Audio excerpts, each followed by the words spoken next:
नमस्कार दोस्तों, हर वर्दी के पीछे एक कहानी होती है, संघर्ष की, समर्पण की और देश सेवा की। सर, आईपीएस बनने का सपना कब और कैसे आया? दिल्ली जब मैं गया तो वहाँ जाकर के देखा, जब पहली बार जाके देखा तो मुझे लगा यार ये तो बहुत मुश्किल काम है, इतना आसान नहीं है। हम तो अपने आप को सोच रहे थे कि नहीं बस तैयारी करेंगे सिलेक्शन हो जाएगा, लेकिन नहीं। पे घर से पॉकेट मनी कितनी मिलती थी? पॉकेट मनी टाइप की कोई चीज़ नहीं होती, it was a survival amount. क्या आप कभी फेल हुए या सेल्फ डाउट में गए? बिल्कुल, तो फेलियर्स भी आते हैं, सेल्फ डाउट्स भी आते हैं। अगर नहीं आते हैं तो आदमी या तो झूठ बोल रहा है या बहुत ही किस्मती है। सर, एक आईपीएस ऑफिसर का नॉर्मल डे कैसा होता है?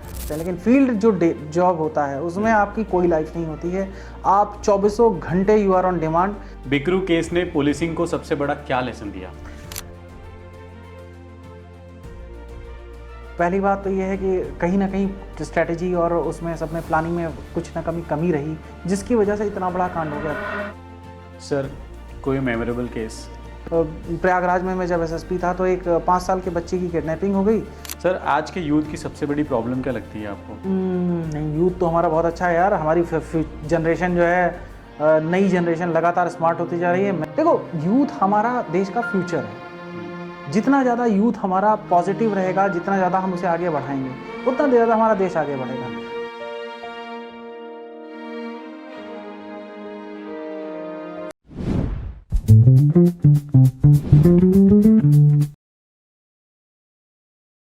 Hello guys, welcome back to Ashish Sonkar show.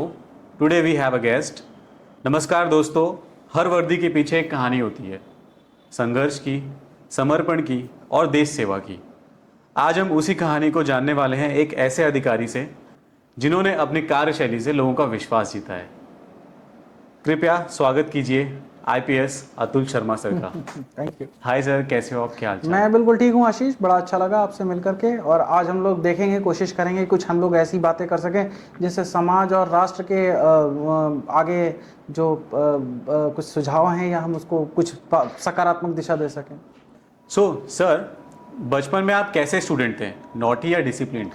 मैं बचपन से ही यार सिंसियर स्टूडेंट था। मुझे लगता है कि मतलब मुझे कुछ छोटी छोटी यादें, शुरुआत की यादें, पापा मुझे पढ़ाया करते थे। और पहले दिन हालांकि स्कूल में जब गया तो मुझे भैया लेकर के गए थे स्कूल, और फिर वो अपनी क्लास में चले गए। मैं ढूंढता रह गया उनको कि कहाँ है, कहाँ चले गए। फिर मैंने भागने की भी कोशिश की वहाँ से, लेकिन फिर मुझे चूँकि आया लोग, मैडम लोग लगी रहती हैं, वो लेके उठा करके मुझे फिर से क्लासरूम में लेके चली गई।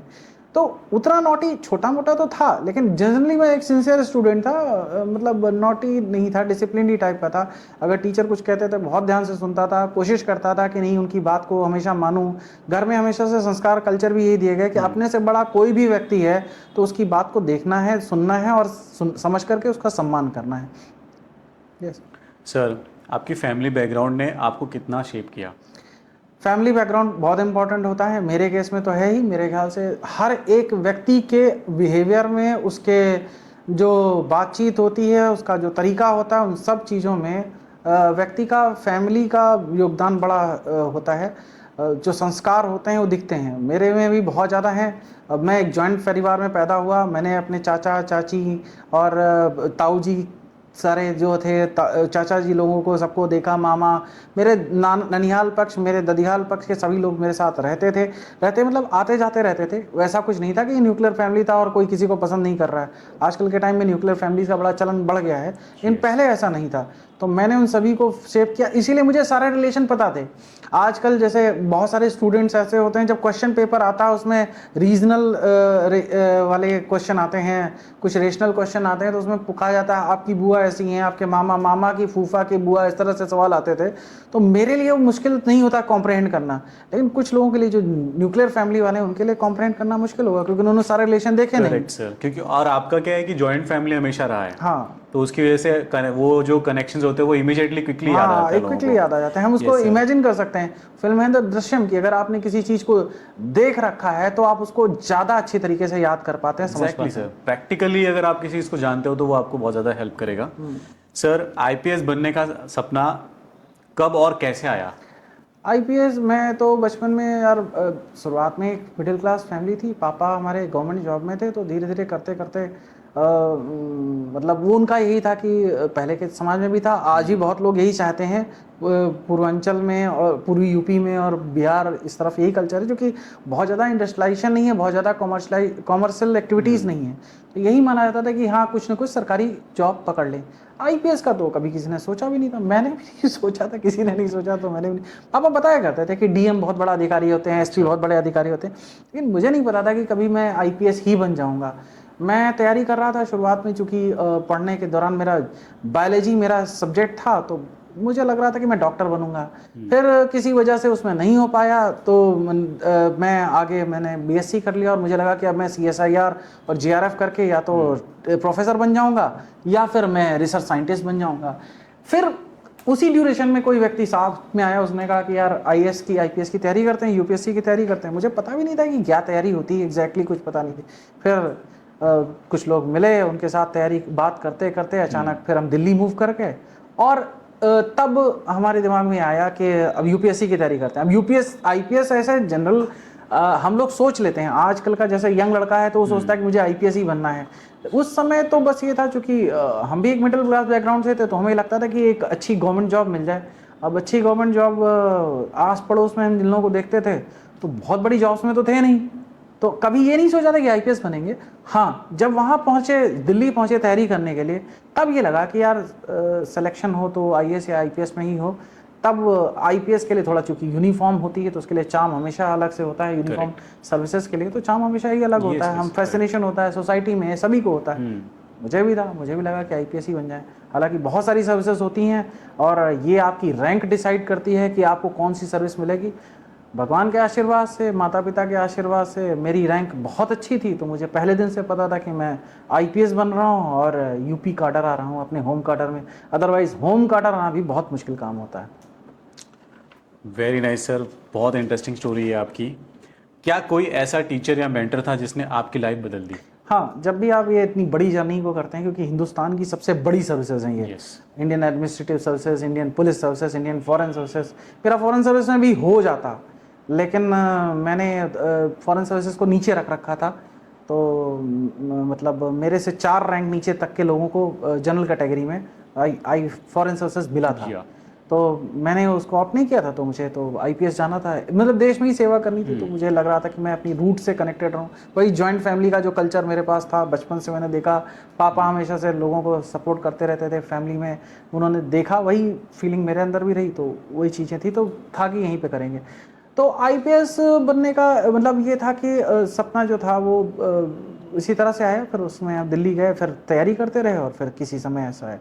तो उसमें टीचर्स कई थे, जैसे कि मतलब कई टीचर्स ऐसे होते हैं ना, पूरी लंबी फेज में जब आप देखिए, अब 25 साल के आसपास आपकी जब एज हो जाती है तब आपका सिलेक्शन होता है, तो 22 से 25 या 28, जनरली तो 30 साल मैक्सिमम एज होती है जनरल कैटेगरी के लिए। तो आप इस एज तक जब तक पहुँचते हैं, बहुत सारे टीचर्स का उसमें कंट्रीब्यूशन होता है।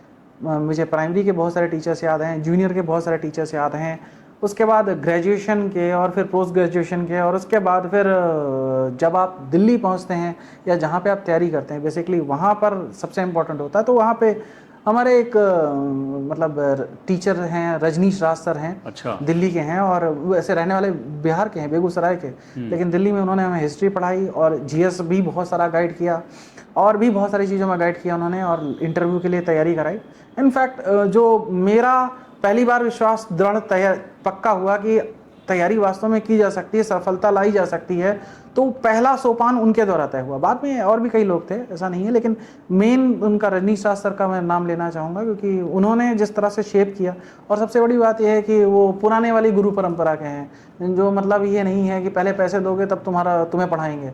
उन्होंने फ्री में ही पढ़ा दिया हमें। अच्छा। पैसे बिल्कुल भी नहीं लिए। हमने उनसे कहा सर जाके पैसे नहीं है हमारे पास, उन्होंने कहा कोई बात नहीं, कोई बात नहीं, तुम पढ़ाई करो। मैंने कहा सर लेकिन सिलेक्शन तय दे दूंगा आपको, सिलेक्शन करके दूंगा। तो उन्होंने कहा कोई बात नहीं, तुम पढ़ाई करो। और उन्होंने कुछ दिन बाद देखा, भगवान के आशीर्वाद से, माता सरस्वती के आशीर्वाद से, जो मैंने बोला वो सच हो गया। अदरवाइज मुझे अपने गुरु के सामने शर्मिंदा होना पड़ता। तो ये है। बट आई थिंक अगर ये एपिसोड सर देख रहे होंगे तो बहुत प्राउड फील करेंगे। सर, यूपीएससी प्रिपरेशन के दौरान सबसे डिफिकल्ट फेज क्या था?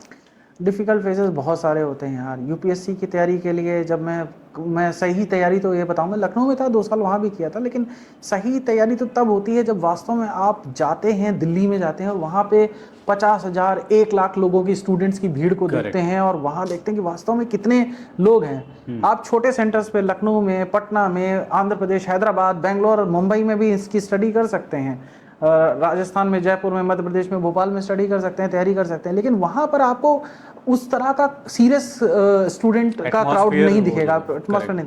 दिल्ली जब मैं गया तो वहाँ जाकर के देखा, जब पहली बार जाके देखा तो मुझे लगा यार ये तो बहुत मुश्किल काम है, इतना आसान नहीं है। हम तो अपने आप को सोच रहे थे कि नहीं बस तैयारी करेंगे सिलेक्शन हो जाएगा, लेकिन नहीं, बहुत मुश्किल काम था। तो बहुत सारे टफ फेजेस आए जब पहली बार गए, तो वहाँ पर पहले तो सरवाइव करना बड़ा मुश्किल था।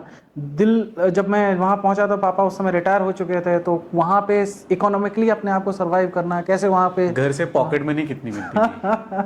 पॉकेट मनी टाइप की कोई चीज़ नहीं होती, it was a survival amount.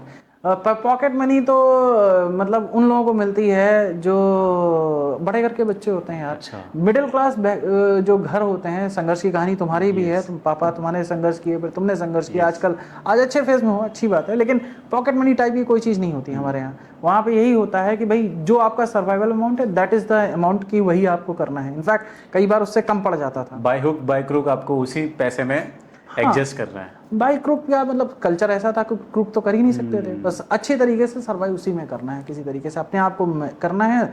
तो रिसोर्सेज को लिमिट करके किस तरह से आपको अपनी लाइफ को शेप करना है, अपनी लाइफ को आगे बढ़ाना है, वो बचपन से ही सीखा था, परिवार में सीखा था, आगे भी वही किया।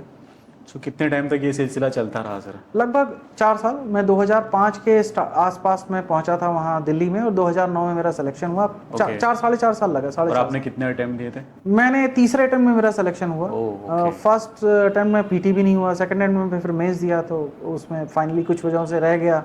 फिर तीसरे साल फिर गैप किया 1 साल का, क्योंकि अटेम्प्ट 4 ही थे मेरे पास। तो वो 4 अटेम्प्ट में से 2 निकल गए, तो बड़ा डर लगा कि यार अब तो 2 ही बचे हैं, आधे अटेम्प्ट तो निकल गए। तो फिर बड़ा सीरियस सोच समझ के देना था, तो फिर मैंने 1 साल का गैप किया। गैप करने के बाद फिर मैंने दोबारा अटेम्प्ट, तीसरा अटेम्प्ट जब दिया तो बाई गॉड्स ग्रेस, माता पिता के आशीर्वाद सिलेक्शन हो गया। Very nice sir. क्या आप कभी फेल हुए या सेल्फ डाउट में गए? बिल्कुल। जब आप इतनी बड़ी सर्विसेज के लिए तैयारी करते हैं या कोई भी बड़ी चीज़ के लिए तैयारी करते हैं, आप लाइफ में कोई भी हो, चाहे गवर्नमेंट जॉब हो, चाहे कोई स्टार्टअप हो, कहीं पे भी प्राइवेट जॉब हो, किसी चीज़ के लिए भी, अपने बिजनेस के लिए तैयारी करते हैं, तो फेलियर्स भी आते हैं, सेल्फ डाउट्स भी आते हैं। अगर नहीं आते हैं तो आदमी या तो झूठ बोल रहा है या बहुत ही किस्मती है। ठीक है, एलन मस्क की बात कर लें तो एलन मस्क की रील्स आजकल चल रही हैं, आप देख लीजिए, दुनिया का सबसे अमीर इंसान है, और उसके नीचे के जो 4 लोग हैं, सेकंड, थर्ड, फोर्थ, फिफ्थ, उन चारों की प्रॉपर्टी मिला के जितनी है उससे ज्यादा एलन मस्क की प्रॉपर्टी। लेकिन उसके बावजूद भी एलन मस्क को क्या फेलियर्स नहीं मिले? कौन जानता था आज से 10 साल पहले कितने लोग एलन मस्क का नाम जानते थे? लेकिन उन्होंने उन फेल्योर्स जो उनको मिली उससे उन्होंने ओवरकम किया, अपनी स्ट्रेटेजी को अच्छे शेप किया और आगे बढ़े। तो मेरे साथ भी था, कई फेलियर्स आए, कई सेल्फ डाउट्स भी आए, लगा भी कि यार इतनी बड़ी सर्विस के लिए तैयारी कर रहे हैं, इसके लिए बने भी हैं कि नहीं बने हैं। तो ऐसा हुआ, हाँ बिल्कुल। और क्या, क्योंकि जब आप एग्जाम देते हो, जैसे 4 अटेम्प्ट में थे, मेरा तीसरे में सिलेक्शन हुआ, पहली बार दिया तो प्रीलिम्स में ही नहीं हुआ, तो मुझे लगा यार प्रीलिम्स इतना मुश्किल काम है और इतने सारे लोग तैयारी कर रहे हैं, हमसे कई इंटेलिजेंट लोग थे जिनका नहीं हो पाया प्रीलिम्स में, तो दिमाग और परेशान हो गया कि यार ये अगर हमसे इंटेलिजेंट लोगों का नहीं हो पा रहा है तो फिर मेरा कैसे होगा। फिर उन्हीं में से जो प्रीलिम्स में से जिन्होंने दिया उनका मेंस में नहीं हुआ, तब और परेशान हो गया। उनका प्रीलिम्स में उनका मेन में जब उनका नहीं हुआ तो फिर लगा यार कि इनका मेंस में नहीं हुआ है, किसी तरह प्रीलिम्स में हो गया था, तो मैं तो उनसे कमजोर ही हूँ, तो मेरा फिर कैसे सिलेक्शन होगा। तो ये सेल्फ डाउट्स अपने आप में चलते रहते हैं, लेकिन फिर कुछ समय होता है तो उसी के हिसाब से आगे हुआ। सर टाइम होता है, ब्लेसिंग्स होती हैं जो आपको ले जाती हैं आगे। यूपीएससी एस्पिरेंट को क्या एडवाइस देंगे आप?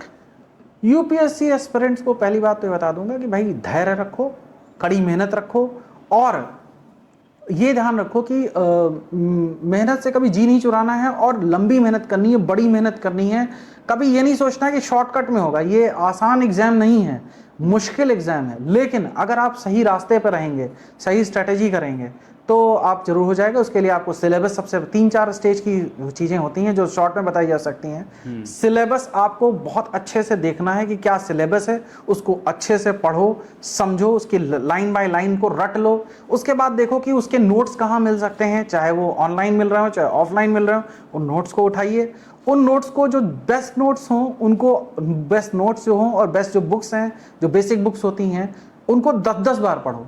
आप केवल 10 किताबें रखिए लेकिन उसको 10 बार पढ़िए। मेरे टीचर रजनीश राज सर की ही उक्ति है, वो सुन रहे होंगे, सुनेंगे तो बताएंगे। हाँ, उन्होंने ही कहा है, उनके सारे स्टूडेंट भी जानते हैं कि आप 10 किताबें रखिए, उसको 10 बार पढ़िए, वो ज़्यादा अच्छा है, बजाय इसके कि आप 100 किताबें एक बार पढ़ते हैं। बराबर ही हुआ, लेकिन 10 किताबें 10 बार पढ़ने से और जल्दी पढ़ लोगे। 100 किताबें अगर एक बार पढ़ोगे तो टाइम ज़्यादा लगेगा। तो इनफैक्ट आपके कॉन्सेप्ट जितने ज़्यादा क्लियर होंगे उतना अच्छा रहेगा। तो यूपीएससी स्टूडेंट को कई बार आदमी बता देता है, अरे यार तुमको तो 25-30 किताबें ये पढ़नी पड़ेंगी, पहले ये किताबें पढ़ लो, उसके बाद मैं तुम्हें और बताऊंगा। तो बेहतर है कि वो 10 किताबें आप लीजिए, 15 किताबें लीजिए, उसको 10-10 बार पढ़िए। नहीं 10 बार हो सकता है तो 5 बार पढ़िए। 5 बार जब पढ़ोगे तो तुम्हें लगेगा, खुद ही लगेगा, उस स्टूडेंट के लिए अगर मैं कह रहा हूँ तो उसको खुद ही लगेगा नहीं यार इसको और पढ़ना चाहिए, इसमें तो हर बार जब पढ़ रहा हूँ तो एक नई इंसाइट मिल रही है। एक बार लग रहा है कि यहाँ 2-4 चीज़ें नई समझ में आई, तो वो 10 बार पढ़े। उसके बाद टेस्ट सीरीज जरूर ज्वाइन करें। टेस्ट सीरीज ज्वाइन करने के बाद किसी भी स्टूडेंट के सिलेक्शन होने के चांसेस 99% हैं। और अगर नहीं सेलेक्ट होता है, नहीं वो स्टूडेंट करता है तो टेस्ट सीरीज, तो उसके सिलेक्शन नहीं होने के चांसेस भी 99% हैं। 1% से भी कम चांस है उसके सेलेक्ट होने के, क्योंकि मैं नहीं मानता, क्योंकि मतलब आप कर नहीं सकते, बहुत लंबी जर्नी है, आपको उसको पार्ट्स में ब्रेक करना पड़ेगा। मुझे बहुत पहले उनका जस्टिन लैंगर का और मैथ्यू हेडन का एक स्टेटमेंट याद आता है। वो उनसे पूछा जाता है, आप बहुत बड़ी बड़ी पार्टनरशिप बना देते हो, ओपनिंग की 200 रन की पार्टनरशिप बना देते हो, कैसे बना देते हो? तो उन्होंने कहा हम सोचते नहीं उसके बारे में 200 के लिए, हम तो छोटी छोटी पार्टनरशिप करते हैं, 25-25 रन की, 25 हो जाती फिर 25 रन की पार्टनरशिप करते। तो यूपीएससी भी ऐसे ही है, बहुत बड़ा एग्जाम है, आपको पार्ट्स में ब्रेक करना पड़ेगा, पार्ट्स में तैयारी करनी पड़ेगी और एग्जाम बार बार देते रहना पड़ेगा, टेस्ट सीरीज देते रहने पड़ेगा, जिससे कि आपका वो प्रिपरेशन पार्ट ऑफ जो सिलेबस है वो तैयार होता रहे। ओके सर, यूपीएससी क्रैक करने के लिए आईक्यू ज़्यादा इंपॉर्टेंट है या कंसिस्टेंसी? कंसिस्टेंसी ज़्यादा इंपॉर्टेंट है। आईक्यू भी होना चाहिए, एक मिनिमम लेवल का आईक्यू होना चाहिए, लेकिन अगर आपके अंदर कंसिस्टेंसी नहीं है तो कितना भी आईक्यू हो, यू कांट गेट सेलेक्टेड। ठीक है, इसके अलावा 2-3 चीज़ें और भी मैटर करती हैं। एप्टीट्यूड मैटर करती है, स्ट्रेटजी मैटर करती है। इनफैक्ट कंसिस्टेंसी अगर आपके अंदर है तो आप बाकी चीज़ें मैनेज कर लेंगे, लेकिन कंसिस्टेंसी नहीं है तो केवल आईक्यू लेके कुछ नहीं होगा। आईक्यू एक मिनिमम लेवल का होना चाहिए, बेर मिनिमम होना चाहिए। लेकिन okay sir, social media blessing है या डिस्ट्रैक्शन? अच्छा, हमारे हाथ में ये है कि हम उसको ब्लेसिंग बनाएं, ये उसको डिस्ट्रैक्शन बनाएं। तो बहुत सारे लोग इसको बहुत अच्छी तरह से यूज़ कर रहे हैं, अपने आप को लिमिट कर लिया है। सोशल मीडिया ने खुद ही बहुत सारे तरीके दे रखे हैं। यूट्यूब पे आप टाइम लगा दीजिए, टाइम ब्रेकर, तो वो टाइम ब्रेक बता देगा आपको कि आधे घंटे बाद टाइम ब्रेक करना है कि नहीं करना है। तो अगर आप उसको फॉलो करते हैं तो आपके लिए ब्लेसिंग है, नहीं फॉलो करते हैं तो आपके लिए डिस्ट्रैक्शन है। सर आज अगर यूपीएससी फिर से देना हो तो क्या डिफरेंट करेंगे? यूपीएससी देखो, बहुत सारी गलतियां हुई, बहुत सारी लापरवाहियां रह गई। अभी मैंने जैसे बताया ना, सिलेबस पहले अच्छे से रटना है, उसके बाद उसकी बेसिक बुक्स कलेक्ट करनी है, उनको 10-10 बार पढ़ना है और टेस्ट सीरीज लगातार देनी। इन सभी स्टेजेस पे मुझसे कुछ कुछ कमियां रह गई। अगर मैं उसको अच्छे से करता और अपने अंदर कॉन्फिडेंस रखता, मुझे पता ही नहीं था यार कि मैं इतना टैलेंटेड हूँ कि आईपीएस बन जाऊंगा, तो वो सेल्फ डाउट वगैरह थोड़ा से कम होने चाहिए, हो जाते मेरे।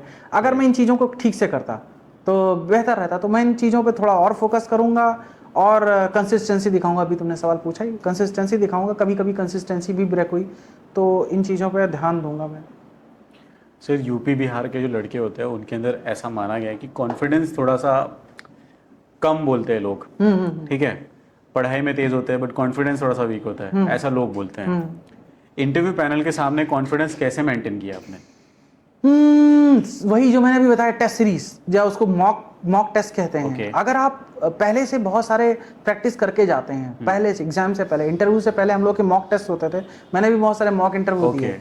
मॉक इंटरव्यू पैनल बैठे हुए थे, वो सवाल पूछ रहे थे, परेशान कर रहे थे, हमने उनके सवालों के जवाब दिए और ये भी देखा कि हमसे कहाँ पर कमियां हो रही। तो वो जब हमने किया तो हमारे लिए बहुत अच्छा रहा। अगर आप जितने मॉक टेस्ट देते हैं, जितने आप मॉक इंटरव्यू देते हैं, उतना ज़्यादा आप मंझते हैं, आपके अंदर के जो डस्ट होती है वो साफ होती है। इनफैक्ट मुझे तो पहले दो क्वेश्चन जो थे इंटरव्यू बोर्ड में वही मिल गए जो मैं मॉक टेस्ट में दे के आया था। 5-6 मॉक टेस्ट मैंने दिए थे, उसमें से एक टेस्ट में 2 मिल गए थे। और जैसे ही पहले को 2 क्वेश्चन अगर आपको मिल गए तो उससे अच्छा क्या है। हालांकि नंबर बहुत अच्छे नहीं आ पाए इंटरव्यू के, अगर इंटरव्यू के नंबर बाकी लोगों को के हिसाब से होते तो मैं टॉप 10 में होता, लेकिन नहीं हो पाए, कोई बात नहीं, ये फिर भी बहुत अच्छी रैंक है होम गार्डर में आईपीएस। उससे ज़्यादा भगवान से क्या ब्लेसिंग मांग सकता हूँ। ओके सर, आईपीएस ट्रेनिंग का टफेस्ट पार्ट क्या था? भाई बहुत टफ ट्रेनिंग है। लोगों को लगता है कि आईपीएस जो है ना, इंडियन पुलिस सर्विस जो है उसमें आ गए तो सब बढ़िया बाबू वाली, मतलब राजा वाली जॉब है। ऐसा कुछ नहीं है। बहुत बहुत टफ ट्रेनिंग है लगातार। और सबसे बड़ी बात, फिजिकल टफनेस तो है ही, साथ में मेंटल टफनेस बहुत सिखाते हैं वहाँ पे। तो आप फिजिकल टफनेस को क्या है, अगर मान लो चोट लगी या कहीं पेन हो रहा है तो आपने दवा खा ली, वो खत्म हो गया। लेकिन मेंटल टफनेस, अगर आपको कोई चीज़ परेशान कर रही है अंदर दिमाग में, उसको कहाँ से दूर करोगे? उसको दूर करने के लिए बहुत मुश्किल होती है। तो वो बहुत टफ पार्ट था।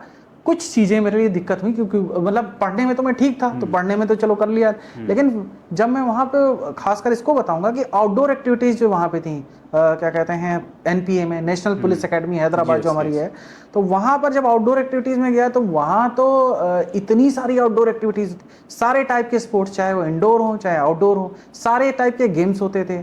प्लस आपको फायरिंग की प्रैक्टिस कराई जा रही है, और फायरिंग भी एक वेपन से नहीं, आप ग्लॉक पिस्टल से भी कर रहे हो, आप रिवॉल्वर से भी कर रहे हो, आप 303 से कर रहे हैं, आप AK-47 से, AK-56 से, आप ग्रेनेड फेंक रहे हैं, आप रॉकेट वो जो आपका लॉन्चर होता है उससे आप फायरिंग कर रहे हैं। बहुत सारी चीजें, MMG आप चला रहे हैं, LMG चला रहे हैं। तो ये जितनी लाइट मशीन गन है, ये सारी चले आप फायर कर रहे हैं। और बहुत सारे डेमोज आप देख रहे हैं, जो आप नहीं कर रहे हैं वो भी आप देख रहे हैं। तो ये सब अपने आप में बड़ा टफ एक्सपीरियंस था और बड़ा मुश्किल एक्सपीरियंस था, क्योंकि नॉर्मल एक मतलब जो सिविलियन है उसके लिए ये सब चीज़ें पॉसिबल नहीं है। हम लोग मिडिल क्लास बैकग्राउंड से थे, मैंने कभी सोचा ही नहीं था ये सब होगा। इन सब, चूंकि ये सारी चीज़ें बिल्कुल नहीं होती थी हमारे लिए, तो जब भी कोई चीज़ हमारे लिए नहीं होती तो टफ तो होती ही है। साथ में वहाँ पे आपको हॉर्स राइडिंग सिखा रहे हैं, आपको क्या कहते हैं, व्हीकल, अगर आपको 4 व्हीलर चलाना नहीं आता तो वो भी आपको 20 दिन में सीखना है। आपको स्विमिंग सीखनी है, आप डरते हैं उससे कोई फर्क नहीं पड़ता, स्विमिंग की टेस्ट भी पार करना पड़ेगा, नहीं ट्रेनिंग दोबारा होगी, सारा का सारा सारी ट्रेनिंग, मतलब आपको स्विमिंग आपको दोबारा करनी, सारी चीज़ें सिखाते हैं। तो ये जितनी भी फिजिकल एक्टिविटीज़ होती हैं, दे डिमांड टाइम और प्रैक्टिस। इनमें टाइम लगता है, प्रैक्टिस लगती है, तो उसमें थोड़ा सा टफ लगा मुझे। इंडोर तो ठीक था। सर, आपने इतनी प्रैक्टिस करी, इतने सारे टाइप्स ऑफ गर्ल्स चलाए, क्या आपको इन सब चीज़ों का रियल लाइफ में जब आपने ज्वाइनिंग करी और आप पोस्ट में आए, आपको यूज़ आया, या आपने कोई ऐसी कहानी या कोई ऐसा केस मतलब इन्वॉल्व हुआ और आपने ये चीज़ देखा हो? देखो, ऐसा है ना कि जनरली क्या होता है कि हम लोग तो ऐसी जगह पे बैठते हैं जहाँ पर हमारे सबऑर्डिनेट्स इन सब चीज़ों को यूज़ करते हैं फील्ड लाइफ में। लेकिन जनरली हम लोगों को ये कॉन्फिडेंस रहता है, ठीक है। जैसे कुछ एनकाउंटर्स हुए कुछ डिस्ट्रिक्ट में, जहाँ पर रहे तो हमारे कुछ एनकाउंटर्स हुए जिसमें अपराधी पे गोली चलानी पड़ी। तो वहाँ पर ऐसी जगहों का एक वो तो मिल ही जाता है, एग्जाम्पल तो मिल ही जाता है। कुछ घटनाएं भी ऐसी हुई जिसमें एक घटना ऐसी भी हुई जिसमें अपराधी मर गया। तो एक्सपीरियंसेस होते हैं उसमें, क्या कहते हैं, ऐसे होते हैं। और बाकी अगर आप जितना प्रिपेयर्ड रहते हैं, आपको पता है कि जो वेपन मैंने रख रखा है उसको चलाना मुझे आता है, उतना ज़्यादा आप प्रिपेयर रहते हैं, उतनी अच्छी तरीके से आपकी तैयारी रहती है कि मौके पर कभी ज़रूरत पड़े तो आप कर सकें। हम लोगों के साथ ऐसे एक्सपीरियंसेस कम आते हैं, लेकिन हमारे जो सबऑर्डिनेट्स होते हैं, जो इंस्पेक्टर्स होते हैं, सब इंस्पेक्टर्स होते हैं, कांस्टेबल रैंक में, उनके साथ दिन डेली की बात है ये सब चीज़ें। करेक्ट। सर, एक आईपीएस ऑफिसर का नॉर्मल डे कैसा होता है? पूरा मतलब हमारे यहाँ 2 टाइप की पोस्टिंग होती है, एक फील्ड पोस्टिंग होती है, एक नॉन फील्ड पोस्टिंग होती है। नॉन फील्ड पोस्टिंग में आप अपने लाइफ शेड्यूल को ऑर्गेनाइज कर सकते हैं, सुबह 9 बजे से लेकर 6 बजे तक जॉब करके, और उसके बाद बाकी एक्टिविटीज़ कर सकते हैं। लेकिन फील्ड जो जॉब होता है उसमें आपकी कोई लाइफ नहीं होती है। आप 24 घंटे यू आर ऑन डिमांड। आपको लगातार, ये जो फ़ोन अभी मेरा साइलेंट बैठ पड़ा हुआ है, अभी इतनी देर में इतने फ़ोन आ गए होते कि बता नहीं सकता हूँ, इतने देर में 15-20 फ़ोन आ गए होते। दूसरी तरफ मेरा PRO भी मेरा फ़ोन लेकर के बिजी होता है, वो लगातार कह रहा होता है। बीच में अब तक वो भी 2-3 बार आ गया होता है कि सर वो सीनियर ऑफिसर का फ़ोन है, फलाने IG सर का ऑफिसर का फ़ोन है, या ADG सर का फ़ोन है, या किसी और ऑफिसर का फ़ोन है, कोई ज़रूरी फ़ोन है, ऐसे लेके वो आ गए होते हैं। फील्ड में लगातार आप बिजी रहते हैं, हर 2-2 सेकंड पे, 2-2 मिनट पे, 2-2 घंटे पे कोई ना कोई चैलेंज, टफ चैलेंज आता रहता है जो आपको मैनेज करना पड़ता है। तो ये सारी चीज़ें होती हैं। तो 24 घंटे आप, उसमें आपका सोने का कोई टाइम नहीं है, खाने का कोई टाइम नहीं है, जगने का कोई टाइम नहीं है। मतलब बहुत टफ लाइफ होती है उसमें। सर, कोई मेमोरेबल केस? मेमोरेबल केस कई रहे हैं यार। मुझे तो मतलब चूंकि मैं 7 जिलों में एसपी ऑब्लिक एसएसपी रहा हूँ, तो एक केस मुझे बहुत ज़्यादा वो रहता है। प्रयागराज में मैं जब एसएसपी था तो एक 5 साल के बच्चे की किडनैपिंग हो गई। उनके एक ड्राइवर साहब थे, उनकी बच्चे की जो फैमिली थी, उनमें एक ड्राइवर साहब थे जो पहले लगे हुए थे, तो वो उनको क्या कहते हैं, उनको चाचा चाचा बोलता था वो बच्चा। किसी बात से उनकी फैमिली ने उन ड्राइवर साहब को निकाल दिया। ड्राइवर साहब को ये चीज़ अच्छी नहीं लगी कि मुझे निकाल दिया गया और ये गलत बात हुई, उनको इंसल्टिंग फील हुआ, तो उन्होंने उस बच्चे को किडनैप कर लिया। उन्होंने कहा कि बेटा तुम्हारा कल बर्थडे है, मम्मा ने कहा कि तुम्हारे लिए वो लेकर आना है, क्या कहते हैं, कुछ ड्रेस तुम्हें दिलानी। उसने कहा ठीक है चाचा चलो, चच्चू चलो, और आप इतने दिन से बहुत दिन से मिले नहीं। उन्होंने कहा वो बताता हूँ, मैं रास्ते में बताता हूँ। लेके उसको चले गए, उसको जा करके फिर किडनैप कर लिया। हमारे पास केस आया, और केस आने के बाद फिर वो मतलब उन्होंने तुरंत 3 करोड़ की फिरौती की मांग की। अब ये केस मेरे लिए बहुत टफ था, क्योंकि बाकी चीज़ें तो ठीक है, लेकिन जब बच्चे का इन्वॉल्वमेंट होता है तो बहुत सारी वो इश्यूज होते हैं। वो बच्चा बहुत बड़ी फैमिली से कनेक्टेड था, हाई कोर्ट के जजेस भी उसमें 2-2 सीनियर लॉर्डशिप्स की भी पैरवी आई थी, तो हमारे लिए प्रेशर बहुत ज़्यादा था। और प्रेशर और इसलिए फील हो रहा था क्योंकि जब भी किडनैपिंग कोई नोन आदमी करता है, जिसको बच्चा पहचानता है, तो बच्चे को बचाए जाने की पॉसिबिलिटीज़ बहुत कम हो जाती हैं। क्योंकि हमेशा फिरौती लेने के बाद, जब 3 करोड़ फिरौती लेने के बाद वो मान लो मिल गई उसको, उसके बाद वो बच्चा लौटाने की बात आएगी तो कभी नहीं लौटाएगा, क्योंकि बच्चा वो जानता है कि मुझे किसने किडनैप किया है। तो बच्चे को अगर ये पता है कि इन्होंने किडनैप किया, तो अगर वो वापस जाएगा तो बता देगा, दैट इज प्रूफ। तो इसलिए वो आदमी हमेशा उस बच्चे को मार देता है। ऐसा पहले एक डिस्ट्रिक्ट में हो चुका था, एक किडनैपिंग बच्चे की हुई थी, बच्चा मार दिया गया था। तो मैं जब तक वो बच्चा बरामद नहीं हुआ, करीब 5-6 घंटे लगे। हम लोगों ने, टीम ने बहुत अच्छा काम किया, उसको रिकवर कर लिया, वो किडनैपर मारा गया। लेकिन हम लोग बहुत टेंशन में रहे 5-6 घंटे। वो एक बिल्कुल फिल्मी कहानी है, वो उस पर एक अलग वेब सीरीज बन सकती है। तो वो बच्चे के मामा साथ में थे पुलिस टीम के साथ। उन्होंने कहा सर मुझे तो यही लगा कि कोई फिल्म चल रही है। बाद में उन्होंने कहा मैंने सर फिल्म देखी है, फिल्मों में जैसा चलता है वो आज मैंने अपनी आंखों से देखा। तो उन्होंने मतलब उस समय पूरे हम लोग बहुत टेंशन में थे उस समय ड्यूरेशन, क्योंकि हमें लग रहा था बच्चा बचाएं कैसे। और मैं चूँकि बच्चों से बहुत कनेक्टेड हूँ, तो मुझे भी लग रहा था यार बच्चे की जान किसी तरह बच जाए। फाइनली भगवान के आशीर्वाद से हम उसे बचा पाए। तो ये केस मेरी लाइफ के बहुत नज़दीक है। सर इसको सॉल्व कैसे किया आपने? सॉल्व ऐसे किया कि जब उसने कॉल किया तो हम लोगों को लोकेशन तो पता चली जाती है, मोबाइल की लोकेशन। मोबाइल लोकेशन तो पता चल गई, लेकिन वो लगातार रनिंग लोकेशन में था। ही वॉज रनिंग, मतलब वो कार में बैठ करके बच्चे को साथ में बिठा लिया और लगातार ड्रिंक करते जा रहा था, और वो कार को दौड़ाते हुए जा रहा था। तो हमारे पास, चूंकि प्रयागराज बहुत बड़ा डिस्ट्रिक्ट है, हमारे पास बहुत बड़ी फोर्स थी। वहाँ पे 18,000 के आसपास हमें फोर्स मिली हुई थी। तो वो उनमें से कुछ टीम्स हमने बनाई, और जिस जगह पे था वहाँ के थानों को लगा दिया अलग अलग मोड पे, क्योंकि लगातार रनिंग लोकेशन थी। तो वी डोंट नो, और जब तक अगला फ़ोन नहीं आता वी डोंट नो कि उसकी लोकेशन क्या है। तो वो अलग अलग जगह पे लगाया, और उसकी वो कार डिटेक्ट हो गई थी। कार का रंग डिटेक्ट हो गया था, जिस कार से उसने वहाँ पे जिम्नेजियम से बच्चे को पिकअप किया था। तो कार डिटेक्ट हो गई। तो जहाँ पे जैसे ही वो पता चल गया था कि ये इस रंग की कार है, तो जब हमने उसकी नाकाबंदी की तो वहाँ से एक कार निकली। तो जब हमने उसको, हमारी टीम ने उसका पीछा किया, एक टीम ने कहा कि सर कोई कार निकली तो हम पीछा कर रहे हैं। जैसे उसने पीछा किया तो उसने भगाना चालू कर दिया।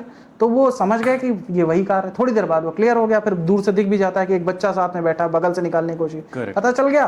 तो फिर उसने और भगाना चालू किया। भगाते भगाते भगाते उसकी कार का पहिया निकल गया, वो मतलब टायर बस्ट हो गया, और वो स्टीयरिंग पे उसको घुमा रहा था। गाड़ी उसने स्टीयरिंग पे करीब 17-18 किलोमीटर चला दी। गाड़ी पलट नहीं गई, गाड़ी का एक्सीडेंट नहीं हो गया, ये भी बड़ी बात थी। और लगातार वो पीछे पुलिस टीम पे फायरिंग कर रहा था, और उस जीप में, पुलिस की उस जीप में बच्चे के मामा भी मौजूद थे। तो वो कह रहे थे कि सर, वही उन्होंने एक्सपीरियंस बताया कि हमें तो पूरा फिल्मी एक्सपीरियंस लग रहा है सर। तो वो फिर फाइनली वहाँ पे, जब फाइनली उसकी गाड़ी फिर आगे नहीं चल पाई, तो उसने एक जगह रोक लिया, और फिर बच्चा हम लोगों ने रिकवर किया। सर क्या कभी जान का खतरा महसूस हुआ? जान का खतरा तो होता ही है। पुलिस की जो क्या कहते हैं सर्विस होती है, चूँकि आप अपराधियों के साथ डील करते हैं, उनके साथ वो हमेशा वेपन लेकर के आते हैं। कई बार ऑफिस में आकर के वो बताते हैं कि सर वो आप हमारा काम नहीं करेंगे तो सर हम कैसे काम चलेगा। मतलब हमारे लेवल पे तो नहीं धमकाते हैं, लेकिन नीचे के लेवल पे धमकाते हैं, और वो ऑफिसर की इमेज पे भी जाता है ये आदमी सही काम कर रहे हैं, गलत काम कर रहे हैं। अगर आप किसी को गलत ज़्यादा परेशान करेंगे तो फिर आपके पीछे पड़ेगा। और अगर आप उसको सही तरीके से आप उसके ऊपर सही कार्रवाई कर रहे हैं, जो लीगल कार्रवाई है, विधिक कार्रवाई है, उसके अंदर उसको अगर आप उसको उसके ऊपर कार्रवाई करेंगे तो जनरली आदमी फिर वो इस तरह का काम नहीं करता है। तो मैंने चूंकि हमेशा सही काम किया भगवान के आशीर्वाद से, उनके गाइडेंस से, तो इसलिए मुझे कभी फील भी नहीं हुआ इस तरह से। हाँ, कभी कभी कुछ चीजें ऐसी होती हैं कि इस प्रॉब्लम को अगर मैं दूसरे तरीके से सॉल्व कर सकता तो बेहतर होता। ये हमेशा लगता है, हर किसी को लाइफ में लगता है, महसूस होते भी रहना चाहिए। सर, क्राइम करने वाले लोगों में कॉमन पैटर्न क्या है? अलग अलग टाइप के क्राइम होते हैं। कुछ लोग लूट के अपराधी होते हैं, कुछ लोग डकैती के अपराधी होते हैं। लूट वाले क्या करेंगे, सड़क पे कोई जा रहा है उसको लूटेंगे। डकैती वाले जो होते हैं वो सड़क पे भी करते हैं, और उनका जनरली ये होता है कि नहीं, घर पे चले जाएंगे, घर पे रात में सो रहे होंगे, सबको मार देंगे, वहां से उठा लाएंगे। कुछ लोग मर्डर वाले अपराधी होते हैं, उनका क्राइम पैटर्न अलग होता है। कुछ लोग रेपिस्ट होते हैं, उनका क्राइम का पैटर्न अलग होता है। और हर जगह पे अलग अलग पैटर्न होता है। इसमें भी रेप मतलब रेप वाली एक घटना और एक क्या कहते हैं एक मर्डर वाली घटना भी एक बड़ी कमाल की हुई थी। तो कभी आगे कोई सवाल होगा तो मैं उसमें जिक्र करूंगा। चलो, हमारे पास बहुत टाइम है, प्लीज आप अभी जिक्र करिए। हाँ, Yes, sir, please. तो उसमें एक डिस्ट्रिक्ट में जब मैं एसपी था तो वहां पर क्या हुआ, एक रोड रेस की घटना हो गई। आजकल रोड रेस की घटना बहुत बढ़ गई। Okay. लोग अपने उस पे इमोशंस पे कंट्रोल नहीं कर पाते हैं, और उसी इमोशन पे कंट्रोल ना कर पाने की वजह से एक व्यक्ति की जान कैसे चली गई, ये इसका बड़ा लाइव एग्जांपल है। वो एक व्यापारी थे, किसी जिले की बात है, वो व्यापारी थे, और मैं खाना खा रहा था, डिनर कर रहा था। तुमने भी पूछा ना कि कैसी होती लाइफस्टाइल, खाना खाने का भी समय नहीं होता। मैं खाना खा रहा था, मेरे पास जिले के जो एमएलए साहब है उनका फोन है। उन्होंने कहा कि कप्तान साहब, एक हमारे जिले के बड़े ही सम्मानित व्यापारी हैं और ज्वेलरी के व्यापारी हैं, उनका मर्डर हो गया है। तो मैंने कहा मर्डर हो गया है, तो बड़ा मुश्किल काम था, क्योंकि 2 दिन पहले डीजीपी साहब ने वीसी ली थी और उन्होंने कहा देखिए ऐसा है, व्यापारियों पे बहुत घटनाएं हो रही हैं, तो व्यापारियों की सुरक्षा बहुत ज़रूरी है। हमारे सीएम साहब चाहते हैं कि व्यापारी हमारे प्रदेश में सुरक्षित रहें, ताकि यहाँ पे एक कानून और व्यवस्था का माहौल बने। और उन्होंने ये भी अगली लाइन कही थी कि भाई वो क्या कहते हैं, वो ना हो क्या कहते हैं, जनप्रतिनिधियों का आप ध्यान रखें, अगर वो किसी को बोलते हैं तो उसका ध्यान रखें। प्लस वो ये ध्यान रखें कि कोई जो स्वर्ण के व्यापारी हैं, जो आभूषण वाले व्यापारी हैं, ज्वेलर्स हैं, उनके ऊपर ज्यादा धन क्या रहे, तो उनको ध्यान रखे। तो यहाँ पर दोनों एंगल इन्वॉल्व थे, व्यापारी भी थे और स्वर्णकार भी थे। प्लस उनकी हत्या भी हो गई थी। ये नहीं कि उनके ऊपर कोई गोली के चलाने का प्रयास हुआ हो या उनको कोई धमकी दी गई हो, उस तरह का प्रयास। तो मेरे लिए बड़ा सरदर्द वाला विषय हो गया, लेकिन भगवान साथ में थे। हम लोगों ने कुछ ऐसे बेसिक जो पुलिसिंग तरीके होते हैं उनको इन्वॉल्व किया। पहले तो मौके पे गए, विधायक जी मौजूद थे, प्लस कम से कम 1000 लोगों की भीड़ मौजूद थी। बहुत मुश्किल था, इमोशंस लोगों के कंट्रोल नहीं हो रहे थे। घटना फिर वो क्या कहते हैं जो थी, फिर हम लोगों ने कुछ बेसिक पुलिसिंग की। और इन्फॉर्मर जो हमारे डिपार्टमेंट में आजकल गायब होते चले जा रहे हैं, एक इन्फॉर्मर ने आके हमें बताया कि सर ऐसी घटना है, मेरी आंखों देखी है, लेकिन मैं किसी और को नहीं बता पा रहा। 2 दिन पहले भी आया था, लेकिन मुझे यहाँ से भेज दिया गया, वापस भेज दिया गया, दरवाजे से ही चला गया, लेकिन आज मैं फिर आया हूँ। मैंने कहा अच्छा। तो फिर भगवान ने उसको भेज दिया तो वो घटना सॉल्व हो गई, अदरवाइज सॉल्व नहीं हो पाती, बहुत मुश्किल था। और घटना बस इतनी सी थी कि वो व्यापारी जा रहे थे, अचानक किसी से रोड रेस हो गई, और उनको लगा कि हमको कैसे आगे ओवरटेक कर गया, या कुछ खरोच वरोच आ गई थी, कुछ टक्कर हो गई थी। इनके पास पिस्टल थी, व्यापारी जो थे इनके पास पिस्टल थी। इन्होंने वो पिस्टल, इन्होंने उसको कुछ आपस में गाली गलौज हो गई। इन्होंने कहा तो समझ नहीं आ रहा, मैं भी बताता। इनका इरादा नहीं था उसको मारने का, उस अगले आदमी को मारने का। वो भी एक पहले यूनिफॉर्म पर्सनल था, बाद में वो डॉक्टर हो गया था गवर्नमेंट जॉब में। फिर इन्होंने क्या किया, इन्होंने वो डॉक्टर साहब को निकालने के लिए ऐसे पिस्टल निकालना चाहते थे, मतलब मारने का इरादा नहीं था, लेकिन बस ऐसे निकालने की। जब उसने देख लिया, उन्होंने उधर देख लिया कि ये तो पिस्टल निकाल रहे हैं, उसके पास भी पिस्टल थी और वो ट्रेंड था। ट्रेंड क्या था, और उसको लगा कि ये तो मुझे मार ही देंगे। भाई कोई पिस्टल निकाल रहा है तो जनरली आदमी को ही लगता है। करेक्ट। He was trend. उसने 3 शॉट लिए, वो जैसे फिल्म नहीं है रुस्तम जिसमें अक्षय कुमार ने बताया कि वी आर ट्रेंड। 3 शॉट उसने लिए और तीनों ऐसी जगह लगे जहाँ, हाँ मतलब वो पैरों या हाथों पे नहीं लगे या कहीं इधर उधर नहीं गए। अच्छा। बॉडी में गए और बहुत ही फैटल ऑर्गन्स में लगे और वाइटल ऑर्गन्स में लगे और वो फैटल हुआ सारा। सर आजकल ना इमोशन लोगों का बहुत जल्दी, मतलब बहुत ज़्यादा हो रहा है। अभी मैं रिसेंट केस आपको पता हो तो मुंबई लोकल कांड हुआ था, लोकल ट्रेन कांड। एक लड़के ने एक लड़के को चाकू से मार दिया। हाँ। तो मेरे को लग रहा है कि आजकल ये जो लोगों का फ्रस्ट्रेशन है वो बहुत जल्दी निकल रहा है, इमोशन बहुत जल्दी बाहर आ रहा है सर। बिल्कुल सही बात है ना। तो सर आगे बढ़ते हैं। टेक्नोलॉजी ने क्राइम को ईजी बनाया या पुलिस ने स्ट्रॉन्ग? दोनों लोगों के लिए अपॉर्चुनिटीज़ हैं। बस ये है कि कभी कभी लोगों को लगता है कि क्रिमिनल्स आगे निकल गए, इसलिए लगता है क्योंकि क्रिमिनल्स के पास काम करने के लिए केवल एक यही काम है, वो क्राइम ही करते हैं। हमारे पास बहुत सारे काम हैं, हमारे पास बहुत सारे काम हैं। तो वो हमें केवल क्राइम को नहीं रोकना है, हमें बहुत सारे वाइटल जगहें हैं जिनकी संसद है या क्या कहते हैं विधान भवन है, बहुत सारे वीआईपीज हैं, बहुत सारे बड़े लोग हैं, उनकी सिक्योरिटी को भी देखना है। लोगों की सिक्योरिटी हमारे पास, हमारा प्राइमरीली रिस्पॉन्सिबिलिटी क्या है, लोगों की जान को खतरा ना हो किसी तरीके से, उनको सोसाइटी में सेफ फील हो। उसके बाद फिर ये भी आता है कि किसी के साथ कोई छीना झपटी ना हो जाए, कोई चोरी ना हो जाए, छिनैती ना हो जाए, उसके घर में डकैती ना पड़ जाए, कर ताला बंद करके गया है। तो इतने सारे, और इसके अलावा आप साइबर क्राइम भी हो रहे हैं, बहुत सारे डिजिटल स्कैम हो रहे हैं, डिजिटल अरेस्टिंग हो रही है, उन सब पे फोकस करना है। तो इसकी वजह से कई बार ऐसा होता है कि हम लोग ये है कि क्राइम होता है, उसके बाद वहाँ पर लोगों को शिकायत रहती है ना कि क्राइम हो जाता था, पुलिस पहुँचती, लेकिन हम लोग पहुँचते हैं, उसको सॉल्व भी करते हैं।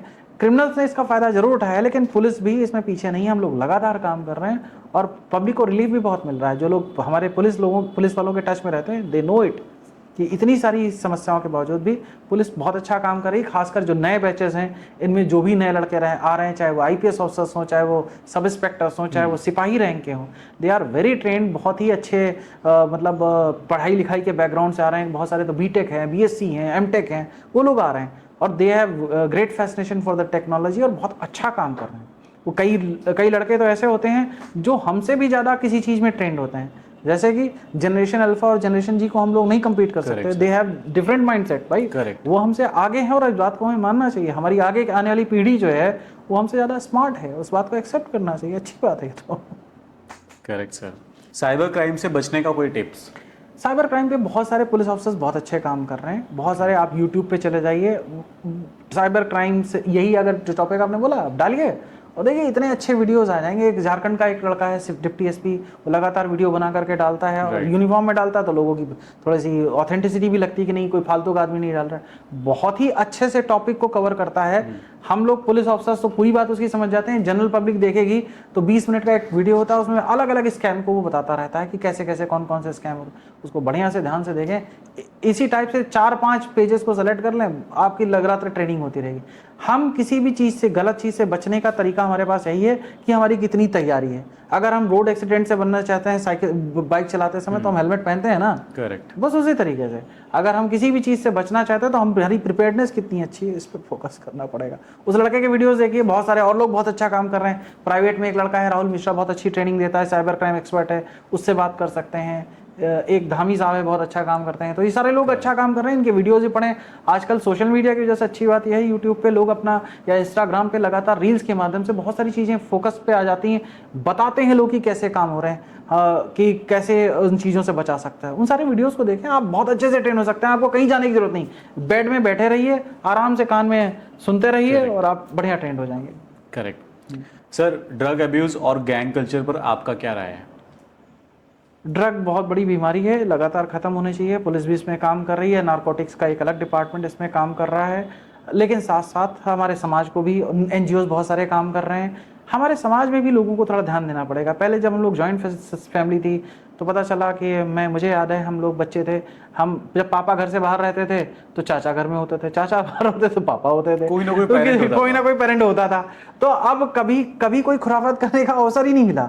कभी कोशिश की भी तो दूसरी तीसरी बार में पकड़ ही लिए गए। करेक्ट। ठीक है, तो इन सब चीज़ों से दूर रहना चाहिए। और मेरे ख्याल से जितना ज़्यादा पेरेंट्स, अब न्यूक्लियर फैमिली है, उसके अपने रीजंस होते हैं, कई बार कंपल्सन्स भी होते हैं, तो उसमें ये है कि पेरेंट्स को अपने बच्चों को साथ टाइम बिताना चाहिए, उनको समझाना चाहिए, उनको खुद बताना चाहिए कि देखो, मतलब उसको तैयार करना चाहिए, उनको दिखाना चाहिए कि देखो ये कितनी खराब चीज़ है। इससे पहले कि उसके स्कूल का कोई बिगड़ा हुआ बच्चा जिसको किसी ने बरगला दिया हो, वो बच्चा उसको इस ड्रग अब्यूज़ में डाले, उससे पहले हम ही उसको समझा दें कि भाई ये कितनी खराब चीज़ है। सही बात सर, ठीक है, बिल्कुल करेक्ट। मैं तो अपने बेटे के साथ करता रहता हूँ, वो 11 साल का। मैं कभी कभी उससे कहता हूँ कि तुम या ऐसा करो ना, तुम 10 फीट से कूद क्यों नहीं जाते यहाँ से, मतलब मैं जबरदस्ती की बातें करता हूँ। कहता कूदूंगा तो यहाँ से चोट नहीं लगेगी मुझे। मैंने कहा लगेगी, देखेंगे, चलेंगे, इलाज कराएंगे तुम्हारा।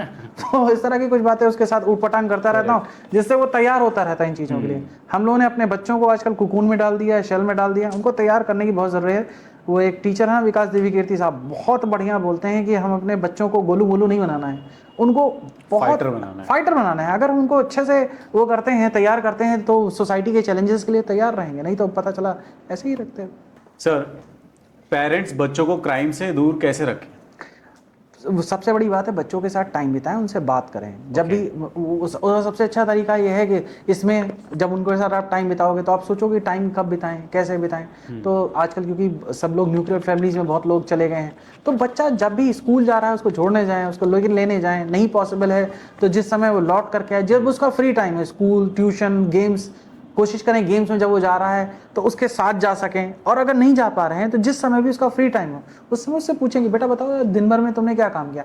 आजकल यूट्यूब पे इसकी भी पेरेंटिंग की बहुत सारी वीडियोस आ गई हैं, उनको देखें, उनसे बहुत अच्छी अच्छी बातें लोग बताते हैं, आप उसको देखें और उसमें से बढ़िया बढ़िया बातें निकालें।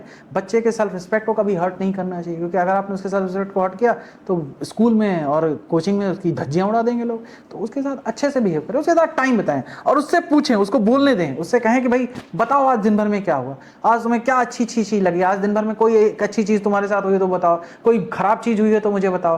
तुम ये बताओ बेटा, मैं जब तुमसे बात करता हूं तो तुम मुझसे तुम्हें क्या लगता है कि मुझे अपने बिहेवियर में क्या इंप्रूवमेंट लाना चाहिए। हमें लगता है कि हमारा 6 साल का बच्चा ये नहीं बताएगा, अरे उसके पास बहुत सारे जवाब हैं, वो बताएगा। आप पूछो तो उससे, आप उससे पूछो कि मेरे में क्या इंप्रूवमेंट तुम चाहते हो, मेरे से क्या चाहते हो, या मेरी कौन सी बात तुम्हें अच्छी लगती, मेरी कौन सी बात खराब लगती, वो आपको बताएगा, वो आपको सब कुछ बताएगा। Correct sir. सर, लीडरशिप का सबसे इंपॉर्टेंट प्रिंसिपल क्या है? लीडरशिप में सबसे बड़ी बात यह है कि अगर आप लीडर हैं तो आपकी टीम को आप में विश्वास होना चाहिए, आपकी कथनी और करनी में कोई फर्क नहीं होना चाहिए। अगर आप बोल कुछ रहे हैं, कर कुछ रहे हैं तो फिर मुश्किल है।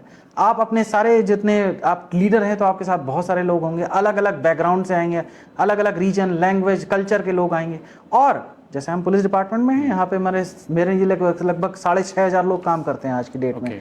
अब अगर मैं बोलता कुछ हूँ, करता कुछ और हूँ, मैं धर्म, भाषा, जाति, रीजन, किसी के आधार पर अगर मैं विभेद कर रहा हूँ, किसी एक व्यक्ति को ज़्यादा कायदे से मतलब मैं वो कर रहा हूँ, पैट्रोनेज दे रहा हूँ, और दूसरे को उसके आधार पर वो कर रहा हूँ, तो मतलब विभेद कर रहा हूँ, तो मुझे लीडर कौन मानेगा? करेक्ट। मानना भी नहीं चाहिए, बिल्कुल नहीं मानना चाहिए यार। मेरा होना चाहिए कि हम लीडर हैं तो हर आदमी को फील होना चाहिए कि यार अगर मैं उनके पास जा रहा हूँ, सर के पास जा रहा हूँ, तो वो मेरी बात को सुनेंगे और पॉसिबल जो बेस्ट पॉसिबल सोल्यूशन है वो देंगे। अगर उसको मेरे अंदर ये विश्वास है, मेरे सिपाही को मेरे अंदर ये विश्वास है, मेरे फॉलोअर को, मेरे सब इंस्पेक्टर को ये विश्वास है, तो वो बात वो जाकर के आगे भी बोलता है। और अगर मान लो कोई व्यक्ति मुझसे डर रहा है, कई लोग इतना कॉन्फिडेंस नहीं होता है, बचपन में उनकी पर्सनैलिटीज को क्रश किया जाता है, माता पिता इतना पीट देते हैं, डोमेस्टिक वायलेंस इतना ज्यादा है, या तो उनके ऊपर या उन्होंने घर में किसी और के ऊपर देखकर, वो बता ही नहीं पाते किसी से अपनी बात। तो जब मेरा कोई सब इंस्पेक्टर जाके दूसरे लोगों से अपने पीयर ग्रुप में ये बात शेयर करता है, उनको भी लेकर के आता है, तो ऐसे विश्वास बढ़ता है। और लीडरशिप में सबसे बड़ा स्किल ये है। उसके बाद तो बहुत सारी चीजें हैं, लीडरशिप पे बहुत बड़ी बड़ी किताबें लिखी गई हैं, मास्लो, हर्सबर्ग, सब लोगों ने लिख रखा है, आप उसमें देखिए बहुत बढ़िया मिलेगा, मुझसे ज्यादा अच्छा वो लोग बताएंगे। सर, हर किसी का एक पॉइंट ऑफ व्यू होता है, तो हम आपका पॉइंट ऑफ व्यू जानना चाह रहे थे कि लीडरशिप का सबसे इंपॉर्टेंट प्रिंसिपल्स क्या है जो आपने बताया। सर, थोड़ा सा कंट्रोवर्शियल के टाइप साइड में आते हैं। लोग पुलिस से डरते क्यों हैं? डरते हैं, मैं भी डरता था, पुलिस ही नहीं, लोग नहीं, मैं भी डरता था। जब तक मैं पुलिस में नहीं आया था मैं भी डरता था। डरते इसलिए हैं, मैं तो रीज़न बताता हूँ। एक तो 2-3 रीज़न है इसके। पहला रीज़न तो ये है कि क्या कहते हैं, हमारे यहाँ कुछ लोग हैं वास्तव में खराब हैं, सोसाइटी में हर जगह खराब हैं, वो पुलिस में भी आ गए हैं तो यहाँ पे भी खराब करते हैं। यहाँ जो कि पावर मिल गई है डंडे की, किसी को पीटने की, थप्पड़ मारने की, तो इसलिए वो थोड़ा और खुला हाथ उनका हो गया है। और जब वो उस तरह से बिहेव करते हैं, किसी को गाली देते हैं, किसी के साथ बदतमीजी करते हैं, तो वो चीज़ लोगों को जब दिखती है तो लोग उससे डरेंगे ही, पुलिस से, क्योंकि उनको लगेगा कि यार ये तो गाली दे देंगे, उनका हम कुछ बिगाड़ भी नहीं सकते, क्योंकि इनके ऊपर हमने हाथ लगाया तो अभी तो ये तो BNS की धारा लगा करके जेल भेज देंगे, तो इसलिए डरते हैं। दूसरा कारण ये भी होता है, ये तो वो हो गया कि वास्तव में कुछ लोग हमारे यहाँ बदमाश हैं, वो हर जगह हैं, हमारे यहाँ चूंकि थोड़ी सी पावर से पीटने पाटने की, गाली गलौज देने की, इसलिए ज्यादा डरते हैं हमारे यहाँ लोग। हमारे यहाँ थोड़ा ज्यादा, कुछ ऐसे लोग हैं, बाकी जगह 10% है तो हमारे यहाँ 15% है, 20% है, वास्तव में बदमाश हैं। कुछ लोग हैं भी हमारे यहाँ गद्दे, तो वो हर जगह है, हमारे यहाँ भी हैं। दूसरा ये है कि कई बार ऐसा होता है कि हमारे यहाँ जो 80-90% लोग अच्छे हैं और सही काम कर रहे होते हैं, वो भी कई बार हमारा जो रिफ्लेक्शन है वो ख़राब हो जाता है। क्या कारण ये है कि हमारे पास टाइम नहीं है लोगों को बताने का, ना हमें उसकी बहुत अच्छी ट्रेनिंग मिली है।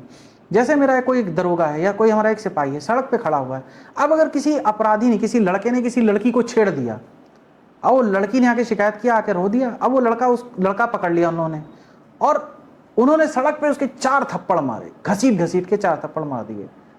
गलत किया, डोमेस्टिक मतलब वायलेंस किसी भी तरीके से सही नहीं है, 3rd डिग्री ये जो चीज़ आप कर रहे हैं गलत है।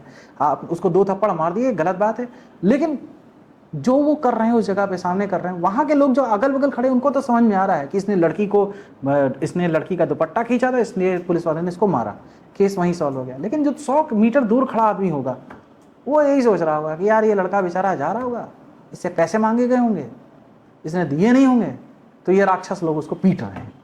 दूर से मुझे भी यही लगेगा, अगर मैं उस चीज़ को नहीं जानता और मैं जाकर के उसको क्लियर भी नहीं करने जा रहा, मैं जाकर के, अगर मैं पुलिस वाला नहीं हूं तो मैं जाके उस पुलिस वाले से पूछूंगा क्या? मैं सिविलियन हूं तो उससे पूछूंगा कि भैया क्यों पीट रहे हो उसको, पता चला उसको छोड़ के मुझे ही मारने लगे। ऐसा डर होता है लोगों को, लेकिन 90% केसेस में ऐसा नहीं होता है। आप पास जाके थोड़ी दूर जाकर के अगर थोड़ी दूर से देखेंगे तो आपको मामला समझ में आ जाएगा। लेकिन फिर वही बात है, आप तो जाके 10 मीटर पे देख लोगे, 100 मीटर खड़ा हुआ व्यक्ति फिर नहीं देखेगा। Justice delayed is justice denied, आपका व्यू? बिल्कुल सही है, बिल्कुल सुप्रीम कोर्ट ने भी कहा है justice delayed is justice denied. अगर आप किसी को समय पर न्याय नहीं दे सकते तो फिर उसके बड़े ही इम्पेरिकल इफेक्ट्स होते हैं, बहुत मल्टीपल इफेक्ट्स होते हैं। आज मान लो मेरे पास कोई व्यक्ति आया और उसने अपनी समस्या बताई और मैंने उसको आज सोल्यूशन ना दे करके, मेरा कर्मचारी है, उसको सोल्यूशन ना देके मैंने उसको 2 महीने बाद दिया, उतनी ड्यूरेशन में जितना वो टेंशन में रहेगा, जितना उसके परिवार वाले टेंशन में, उसके बच्चे टेंशन में रहेंगे, ठीक है, तो वो मल्टीपल इफेक्ट जो हैं वो कहाँ से हो पाएगा। प्लस अगर मान लो वो डिप्रेशन में चला गया, या डिप्रेशन में जाने के बाद उसने कुछ और कर लिया, या डिप्रेशन में जाते समय बाइक चला रहा है, अचानक सड़क पे एक्सीडेंट हो गया, तो फिर वो क्षतिपूर्ति कोई भी कैसे कर सकता है? कोई नहीं कर सकता यार। Possible sir. तो justice delayed is justice denied. Time पे बोलना, टाइम पे करना चाहिए। आजकल बड़ा अच्छा है यार, आजकल मोबाइल फ़ोन है, आप चाहें अभी, आपको अभी नहीं एहसास हो रहा है, मुझे मेरे साथ तो मैं तो अप्लाई करता हूँ कि मैं अगर मान लो अभी उसको नहीं दे पाया गलती से और मुझे 4 घंटे बाद याद आया कि यार उस समय मैं ऑक्यूपाइड था, जिस भी रीज़न से मैं उसको नहीं कर पाया उसकी बात, मुझे उसका रिजल्ट ये देना चाहिए, मैं तुरंत उसका फ़ोन नंबर पता करता हूँ, उसको सीधे फ़ोन करके बताता हूँ कि भाई मैं डीआईजी बोल रहा हूँ। पहली बात तो उसे विश्वास नहीं होता, फिर मैं उसको बोलता हूँ परेशान मत हो, मैं डीआईजी बोल रहा हूँ, तुम्हारी बात उस समय मुझे समझ में नहीं आ पाई यार, तुम्हारी बात का ये सॉल्यूशन है और मैं ये करके दे रहा हूँ, इसके अलावा अगर कुछ हो तो तुम प्लीज़ मेरे पास आ जाना, चाहे मेरे सिपाही रैंक का क्यों ना आदमी हो, सब इंस्पेक्टर क्यों ना हो, सब इंस्पेक्टर सिपाही, उनको मैंने बोल दिया। कई बार तो उन्हें विश्वास नहीं होता कि डीआईजी साहब का सीधे फ़ोन आ गया, विश्वास ही नहीं कर पाते, लेकिन मैं उनसे बता देता हूँ कि तुम परेशान मत हो, तुम परसों इस समय या कल इस समय मेरे पास ऑफिस में आ जाना, तो मैं तुम्हारी प्रॉब्लम को और सॉल्व कर दूंगा। तो एक तो उसके दिमाग में जो उल्टा सीधा चल रहा होगा वो उस समय स्टॉप हो जाएगा। दूसरा, जब मेरे पास सुबह अगले दिन 11 बजे 10 बजे आ जाता है, मिल लेता है आकर के, तो उसके दिमाग में और दृढ़ हो जाता है। तो उससे क्या होता है ना कि आप उस चीज़ को, जो उसका हैजार्डस इफेक्ट है, उसके जो खराब इफेक्ट्स हैं, वो आप कंट्रोल कर सकते हो। तो जस्टिस टाइम पे देना चाहिए। सही बात है sir, that's your aura sir, कि आप इतना रिस्पॉन्स कर रहे हो लोगों को और आप ये आपकी इमेजिनेशन क्रिएट कर रहे हो। सर, एनकाउंटर किलिंग पर आपका क्या पॉइंट ऑफ व्यू है? एनकाउंटर किलिंग हम लोग जानबूझ करके नहीं करते, कभी कभी कुछ लोग गलती में कर देते हैं, गलती में नहीं सॉरी, कभी कभी कुछ लोग अपने, मैंने बताया ना, कुछ लोग गंदे भी हैं हमारे डिपार्टमेंट में, वो लोग कर देते हैं। वरना पुलिस जनरली इनकाउंटर का, लोगों ने सोच लिया कि किसी को हम गोली मारते हैं वो एनकाउंटर होता है। एनकाउंटर का मतलब होता है कि मुठभेड़ हो गई। एनकाउंटर का हिंदी में अर्थ है मुठभेड़ हो गई। तो अगर मान लो हम अपराधी को पकड़ने गए, उसने फायरिंग, उसको रोकने की कोशिश की, उसने निकाल के फायरिंग करनी चालू कर दी, अब पुलिस के पास क्या उपाय है? जब तक उसको ऐसे कंट्रोल कर सकते हैं तो ठीक है, जब नहीं कंट्रोल हो पा रहा है, लगातार फायरिंग कर रहा है और हमारे पुलिस बल में से किसी की जान जा सकती है, तो वही पलट के फायरिंग करनी पड़ती है। कभी गोली उसका दुर्भाग्य है कि, सौभाग्य की उसकी गोली उसकी पाँव में लगे, और दुर्भाग्य है कि उसकी गोली ऐसी जगह लगे जहाँ वाइटल ऑर्गन्स हैं और फिर वो सर्वाइव ना कर पाए। वरना पुलिस कभी जानबूझकर एनकाउंटर नहीं करती है। जब भी कभी एनकाउंटर होते हैं, जिस व्यक्ति के बुलेट जो है फायर करता है, मान लो मैंने बुलेट फायर की है और किसी को जाके लगी है और वो मर गया है, उस व्यक्ति के दिल से पूछो कि इसकी क्या हालात होती है। वो व्यक्ति रात में सो नहीं सकता, उसकी वजह से किसी की जान चली गई। ये आसान काम नहीं है, वो व्यक्ति रात में सो नहीं सकता, पहली बात। दूसरी बात, इतनी इंक्वायरीज चालू हो जाती है और इतनी मल्टीपल लेवल की इंक्वायरीज चालू हो जाती हैं कि और हर व्यक्ति आपको दोषी मान के चलता है। तो वो एक बड़ा पार्ट है। लोगों को पता है इनकाउंटर बड़ा लगता है कि बड़ा इनकाउंटर उस टाइप का काम है, जिनसे जो लोग इनकाउंटर में इन्वॉल्व होते हैं वो रात में सो नहीं पाते हैं, प्लस उनके ऊपर इतनी इंक्वायरीज होती है कि जिंदगी उनकी इंक्वायरी में निकल जाती है। अच्छा। ये भी सच है। और वो इंक्वायरी कभी भी कोई किसी भी लेवल पे कोई भी चैलेंज कर सकता है। हालांकि इंक्वायरी होनी भी चाहिए। सच बात यह है कि मान लो इसमें अगर किसी ने गलत मंतव्य से किया है, अपनी पोजीशन का दुरुपयोग किया है, तो उसे सजा भी मिलनी चाहिए। लेकिन कई बार इसके चक्कर में कई लोग अच्छे लोग भी परेशान होते हैं। क्या पॉलिटिकल प्रेशर पुलिसिंग को अफेक्ट करता है? हाँ, पॉलिटिकल प्रेशर इफेक्ट करता है, लेकिन हम लोग फॉर्चुनेट हैं कि जो प्रेजेंट में हमारे माननीय मुख्यमंत्री जी हैं, उन सीएम योगी आदित्यनाथ जी, उनके टाइम में पॉलिटिकल प्रेशर बिल्कुल नहीं रह गया है। वो ऐसा कमांड है ऊपर से जिसकी वजह से सभी लोग जितने जनप्रतिनिधि हैं वो अपनी बात रखते हैं, लेकिन बहुत ही दायरे में रखते हैं। कोई भी इस तरह का दबाव नहीं कि ये आपको करना ही पड़ेगा। ये माननीय मुख्यमंत्री जी का ही ये क्या कहते हैं, ये इसमें जो दृढ़ संकल्प है उसकी वजह से पॉसिबल हो पाया। उसकी वजह से आप देखिए आज वास्तव में यूपी जो है कानून व्यवस्था के मामले में देश के बड़े बड़े स्टेट्स को टक्कर देता है। Correct sir. हम लोग कन्विक्शन के मामले में और प्रोसिक्यूशन के मामले में हमारे कई पुलिस पार्टी ने बड़ा अच्छा काम किया। हमारे डीजीपी साहब के निर्देशन में हम लोग बहुत अच्छा काम कर रहे हैं। अब देखिए इस चीज़ को हम बड़े बड़े स्टेट्स को टक्कर दे रहे हैं। कानून व्यवस्था, हमारे यहाँ इन्वेस्टर समिट हो रही है, लोगों का यहाँ की कानून व्यवस्था में विश्वास जमा है, सीएम साहब पर विश्वास जमा है, यहाँ के राजनीतिक नेतृत्व पर विश्वास जमा है। और ये ऐसे नहीं हुआ है, ये लंबा टाइम तक वो लगातार, हमारे सीएम साहब बहुत मेहनत करते हैं। आप कभी देखो वो बहुत लंबी लंबी मीटिंग लेते हैं। जो मीटिंग्स केवल हमारे बॉसेस पहले लेते थे, आज हमारे सीएम साहब खुद लेते हैं। आप ये सोचो कोविड-19 कितना बड़ा चैलेंज था, लेकिन उस समय उन्होंने जिस स्तर का काम किया, मैं डिटेल नहीं बता सकता, वो पूरी एक कहानी बनेगी। लेकिन ऑस्ट्रेलिया के प्राइम मिनिस्टर ने कहा कि ऐसे व्यक्ति जैसे सीएम हैं वो उन्होंने बहुत अच्छा काम किया, वो तारीफ कर रहे हैं। ऑस्ट्रेलिया में बैठा व्यक्ति हमारे सीएम साहब की तारीफ कर रहा है, इससे बड़ी बात क्या हो सकती है? ट्रू सर, क्योंकि ग्राफ दिख रहा है ना सर। हाँ, और वो लोगों में विश्वास है, व्यापारियों में विश्वास है। मैं इलेक्शन से पहले कई व्यापारियों से मिला, उन्होंने कहा कि सर मतलब ड्रास्टिक चेंज है। हम लोग मतलब व्यापारी लोगों से मेरी बात होती है, वो कहते हैं कि सर हमारा बस चलेगा तो जिंदगी भर यही सरकार रहेगी जब तक हम मर नहीं जाएंगे। मतलब मेन चीज क्या है कि गुंडा राज खत्म हो गया। हाँ, वो चीज है। और आज मतलब अच्छे व्यक्ति को ये पता है कि अगर हम थाने पे जाएंगे, पुलिस के पास जाएंगे, तो सीएम साहब का जो निर्देश है उसकी वजह से लगातार यहाँ पर कार्रवाई हमारी होगी। और गुंडे व्यक्ति को भी पता है कि शांति से बैठे रहो, वरना इनकाउंटर हो जाएगा या मतलब जेल जाओगे। दो ही ऑप्शन है और कोई नहीं, या तो जेल या फिर ऊपर। सीधी सी बात है। Sir, social media trials investigation को इम्पैक्ट करता है? सोशल मीडिया ट्रायल्स इन्वेस्टिगेशन बहुत इम्पैक्ट करता है। कई बार ऐसा होता है कि लगातार, अच्छा उनकी मजबूरी है, उनको भी अपनी रोजी रोटी, उनकी अपनी टीआरपी का है ख्याल, जो भी उसकी वजह से होता है। हर व्यक्ति कर रहा है, हर व्यक्ति का पैशन है, कुछ को रोजी रोटी की वजह से करना है। लेकिन वास्तव में कुछ ऐसी चीज़ें होती हैं जो बातचीत करते समय या इन्वेस्टिगेशन के दौरान में लोगों को पता चल जाती हैं और उसकी वजह से अपराधी को मदद मिलती है। तुम ये देखो कि मुंबई टेरर अटैक का सबसे बड़ा एग्जाम्पल है 26/11 का। उस समय हमारे मीडिया के लोग जो है वो कर्मचारी उसमें उसको कवर कर रहे थे और वो फीड लगातार पाकिस्तान में टीवी चैनल्स पे देखी जा रही थी और वो वहाँ से सैटेलाइट चैनल से जो वहाँ पर हाईजैकर्स थे उनको सबको होटल के अंदर बता रहे थे। मीडिया अपना काम कर रही थी, अति उत्साह में काम कर रही, लेकिन अपना काम कर रही थी। ठीक है, उनका ये उद्देश्य नहीं था कि हम देश के खिलाफ काम करेंगे। और जितनी बार मीडिया को बताया जाता है, सोशल मीडिया को हम लोग वार्न करते हैं कि नहीं भाई इसको करने से अब दिक्कत आएगी, वो वहां पर हमारा सपोर्ट भी करते हैं, लेकिन फिर भी दिक्कतें आती हैं। लेकिन हम लोग जिस तरह से आगे बढ़ रहे हैं, जैसे हमारी सोसाइटी ट्रांसपेरेंट होती जा रही है, मीडिया, सोशल मीडिया का रोल बढ़ता जा रहा है और ये अच्छा है। ये जितना होगा उतना ही हम लोग ट्रांसपेरेंसी की तरफ जा रहे हैं और हमें एक ट्रांसपेरेंट समाज की तरफ जाना है। इन्फ्लुएंशियल लोगों को अलग ट्रीटमेंट मिलता है? देखो मेरा इसमें अलग ख्याल है यार। मिलता मतलब व्यवहारिक रूप से सच बात है, थोड़ा कड़वी बात है, लेकिन मिलता है। और हम लोग भी ये देखते हैं कि मतलब ऐसा व्यक्ति जो व्यक्ति को हम अगर पहले अटेंड कर लेंगे और वो जा करके 1000 लोगों की लाइफ को और पॉजिटिवली इम्पैक्ट कर सकता है, तो हम उसे पहले अटेंड कर लेते हैं। और जो व्यक्ति केवल इंडिविजुअल रूप से अपनी प्रॉब्लम लेकर के आया, अकेले आया कि साहब मेरी ये समस्या है, उसको हम 5 मिनट बाद सुनते हैं, 2 मिनट बाद सुन लेते हैं। लेकिन जो आदमी इन्फ्लुएंशियल होता है, हमको लगता है कि यार ये आदमी अगर यहाँ से उठ के जाएगा तो 4 फाइल पे सिग्नेचर करेगा तो 1000 लोगों को सैलरी मिल जाएगी। करेक्ट। तो डेफिनेटली मेरे साथ ये है, मैं सबका नहीं कहता, लेकिन मैं अपने साथ ये करता हूँ कि उस व्यक्ति को मैं 2 मिनट के अंदर निपटा देता हूँ। उससे ज़्यादा उनके पास टाइम भी नहीं होता है। वो 2 मिनट में अपनी बात करते हैं और चले भी जाते हैं। और वो जो व्यक्ति आता है उनके बाद 2 मिनट बाद जो अपनी इंडिविजुअल प्रॉब्लम लेके आता है, वो थोड़ा सा व्यथित होता है, परेशान होता है, वो मेरे कम से कम 10 से 15, 20 मिनट, 50, आधा घंटा लेता है, अपनी पूरी बात सुनाता है और फिर मैं उसकी भी बात सुनता हूँ, उसका भी सॉल्यूशन करता हूँ। तो मुझे इन्फ्लुएंशियल नहीं, लेकिन मुझे ये लगता है कि जो व्यक्ति अपनी कार्यकलाप से पॉजिटिवली, सकारात्मक रूप से समाज पे इम्पैक्ट डाल सकता है, उसको एक ट्रीटमेंट अलग थोड़ा सा मिलना चाहिए। 2 मिनट का टाइम उसको अलग से मिल जाए, उसमें कोई बुराई नहीं। इससे ज़्यादा टाइम उनके पास होता भी नहीं है, वो छोड़ के चले जाते हैं। Right sir. Sir, corruption allegation को कैसे टैकल किया जा सकता है? ट्रांसपेरेंट बनाइए, हर जगह डिजिटलाइजेशन कर दीजिए, कैमरा लगवा दीजिए हर जगह, और कैमरा लगा दीजिए।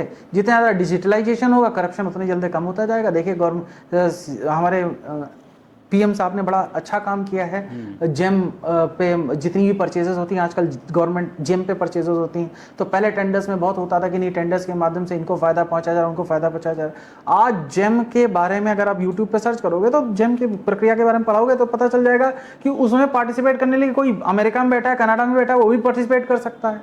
अच्छा। और सबके लिए इक्वल ट्रीटमेंट है। हर टेंडर कोई भी ले सकता है, जिसके पास टैलेंट है, जिसने अच्छा काम कर रखा है वो करेगा, जिसने कोई बढ़िया स्टार्टअप खोल रखा है वो काम उसको टेंडर मिल जाएगा। इसमें बिल्कुल पूरी तरीके से ट्रांसपेरेंसी है। तो जितना ज़्यादा डिजिटलाइजेशन होगा उतना ज़्यादा हमारा काम अच्छा होगा। और हमारी गवर्नमेंट, चाहे वो हमारी केंद्र सरकार हो, चाहे हमारे सीएम साहब हो, लगातार डिजिटलाइजेशन की तरफ जा रहे हैं। आप देखिए सारे काम डिजिटलाइज हो रहे हैं। इनफैक्ट जितनी भी गवर्नमेंट डिपार्टमेंट है उन जगहों पे सब जगह डिजिटलाइजेशन है, चाहे पासपोर्ट की सेवा हो, चाहे रेलवे की सेवा हो।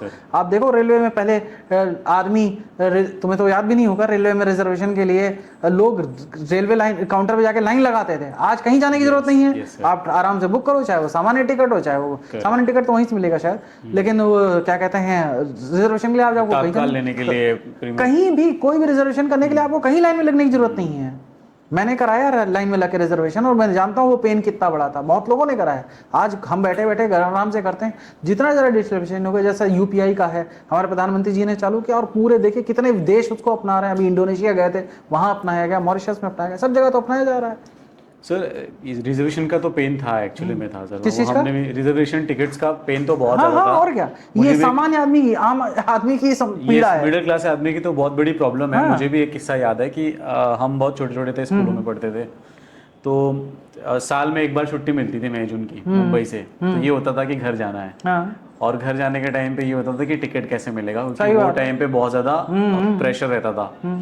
तो ऐसा हमने देखा है कि रात को डैडी लाइन लगा रहे हैं, और फिर कोई रिलेटिव है, वो सेकंड 2-2 3-3 रातें खराब होती थी और उसके बाद टिकट मिलती थी। तो ये तो है रिजर्वेशन का। अभी आप देखो, अब जो बसेस हैं हमारे यहाँ की, यूपी स्टेट सर्विसेज हैं, वहाँ सीएम साहब ने उसमें भी पेमेंट जो है उसके माध्यम से करा दिया है। आप कार्ड के माध्यम से कर दो, किसी यूपीआई के माध्यम से कर दो।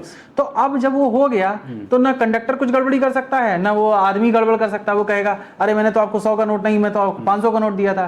कंडक्टर बेचारा फंसा हुआ है। अब तो यूपीआई के माध्यम से हो रहा है। अगर 61 रुपए का पेमेंट है तो 61 ही कटेगा। करेक्ट, प्रूफ है ना आपके हाँ हाँ, तो प्रूफ है। इतना बढ़िया, करप्शन दोनों तरफ से खत्म।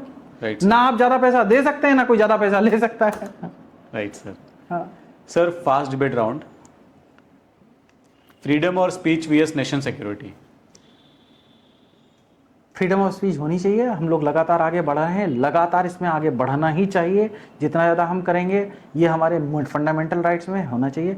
लेकिन जहाँ फंडामेंटल राइट्स हमारे संविधान में दे रखे, वहीं पर नेशनल सिक्योरिटी भी दे रखा गया। और नेशनल सिक्योरिटी का जो कॉन्सेप्ट है, वो निश्चित रूप से फ्रीडम ऑफ स्पीच को कुछ जगहों पर उसके ऊपर वो भारी होना चाहिए। और जहाँ पर नेशनल सिक्योरिटी को खतरा है, वहाँ फ्रीडम ऑफ स्पीच को थोड़ा सा कर्टेल करना। Sir, strict parenting vs friendly parenting.